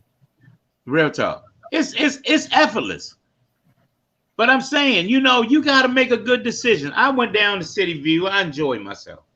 Big Ham, shout out Big Ham, was birthday. He come to everything I have. I went down there for a minute. I was as cautious as I could be. But the terrorist act that y'all are committing, it worked on my family. My wife didn't go with me. My wife goes everywhere that I go. We retired from the same job. She knows the same people I know. Everywhere I go, she like to go, and my wife, I like to take my wife. My wife is young and she's pretty, and I love her. And my wife like to go there because I'm a show off person. I'm gonna buy rounds of drinks and stuff, and she want everybody to know I'm with this. This is my husband. But she didn't go to City View. She ain't going around no crowds. I'm getting ready to go on vacation. I'm getting ready to go to Jamaica next week. I ain't gonna take no chance of getting a positive COVID reading so that I can't get on that plane. for nobody, including you, baby. Y'all, what they did when they flew into the Twin Towers was a terrorist act. They changed the way you travel, change your lifestyle, change the thing you do. That's all the terrorists want to do. They're terrorists. Don't you realize that what you're doing, if you don't get the vaccination and you run around talking about getting the next variant and the variant after the variant and the variant for the variant, you people are terrorists. You're doing exactly what they want you to be. You are a modern day terrorist. You are changing the way that the United States, the airports, the malls, everything operates because of, as I always say, your dumbass. I'm like, Doc, I don't care nothing about your damn feelings. Your dumbass is a terrorist and you are affecting the way that we're living. And guess what? Since we're on the air, I can't say it the way I want to say it. Shame on you. Mm-hmm. Shame on you. Shame on you. You're affecting everything. My wife couldn't go out with me to hang out at Big Ham's birthday party, which is the who's who. Hey, Doc, this the Gators. This the Crocodiles. This the Hitters. You know what I mean? You there. Everybody count there. You feel me? If you there, you count. This is the pool, Gina. My wife didn't go there because she said she meant it. I ain't going. Oh, babe, you know it's gonna be okay. You sure you don't want to go? I ain't going. My wife don't miss none of these events. None of them. She missed Ham's party down City View because she did not want to go and be around people. She don't trust anybody. Mm-hmm. All right, y'all. Real talk. We out of there. Everybody, I hope you got something out of this podcast. I'm telling you, this. I'm going upstairs while I lay in the bed and relax and stuff and have me a drink. I'm gonna play it back. Please, if you're out there, if you ain't getting nothing out of this one, consider yourself officially dead. Tell them about being dead. Take us home with that being dead thing. If you, what was about that being dead? You walking around already dead or something? Yeah, I said some of them they dead. They just haven't died yet. They not living. They not really living. You know what I'm saying? You know, because like some of the guys, I said, you know, you already dead. Nobody just put no dirt on you yet. You know what I'm saying? And so, you know, it's like they not aware that, you know, you're not even living a life. You just kind of like living in a zombie state. And you know what? Maybe because you're taking Molly's Percocets. Damn fools running around there taking a bunch of goddamn pills. You ever see them young guys, Teddy, talk, yeah, Jay, I'm getting ready to go get this gun. I got this fat thing. I'm getting ready to go hit this. I'm going to put one of these big blues in me. You 23 years old and to go over there and screw, you need a Viagra at 23. Yeah, that's at 23, something wrong. I was knocking them down 2 or 3 at a time. You had who you live with. You know what I mean? Then you had your girlfriend, that's 2. We drug dealers, anything that we run to during the day, that's 3. And then you go home, to go to sleep, you gotta go again. You going 4 times like it ain't nothing. You 20 years old. Yeah. Y'all run around and give me a half pint of Hennessy and get me a pill. You need a Hennessy and a pill to have sex at 20-something years old. Y'all confused as hell, man. Right there. Yeah, y'all confused. What does that say? Read it, see? Sheila said, this was great. Thanks for sharing and have a great weekend. I'm about to meet with my clients and give them their reusable bags with my logo. I enjoyed today's call. And Sheila also said that if anybody would like a reusable bag, that they can inbox her and she has some that she's willing to share. Thank you, Sheila, and enjoy your weekend. Thank you, Sheila. All right, y'all, that's enough. There we go. Let me get up out of here. Mama! May the work I've done speak for me. May the life I've lived speak for me. When I'm resting in my grave, oh Lord, may they all say, may the service we give on these podcasts speak for me. Hands up. Hey, y'all. We have some really good shows. Hey, y'all. But this Renee Gray show, thank you. Everybody, please share this one. Somebody may need to see it. Somebody may need to see it. Hey, let me take you out here with this. I meant to tell you this. You chumps running around treating your family all greasy, cussing at your mothers and doing whatever you want and terrorizing their houses and shit. You whores. That's what I call you, whores. Somebody, one of you uncles, one of y'all out there in the family, go over there, help your family. Do what Gina did. Go intervene. That don't work? Slap shit out of them. All right, Kenny Davis, take us home. Now go out and have a great day on purpose. All right, y'all. I'm Party Money. That's our time. Peace. We out.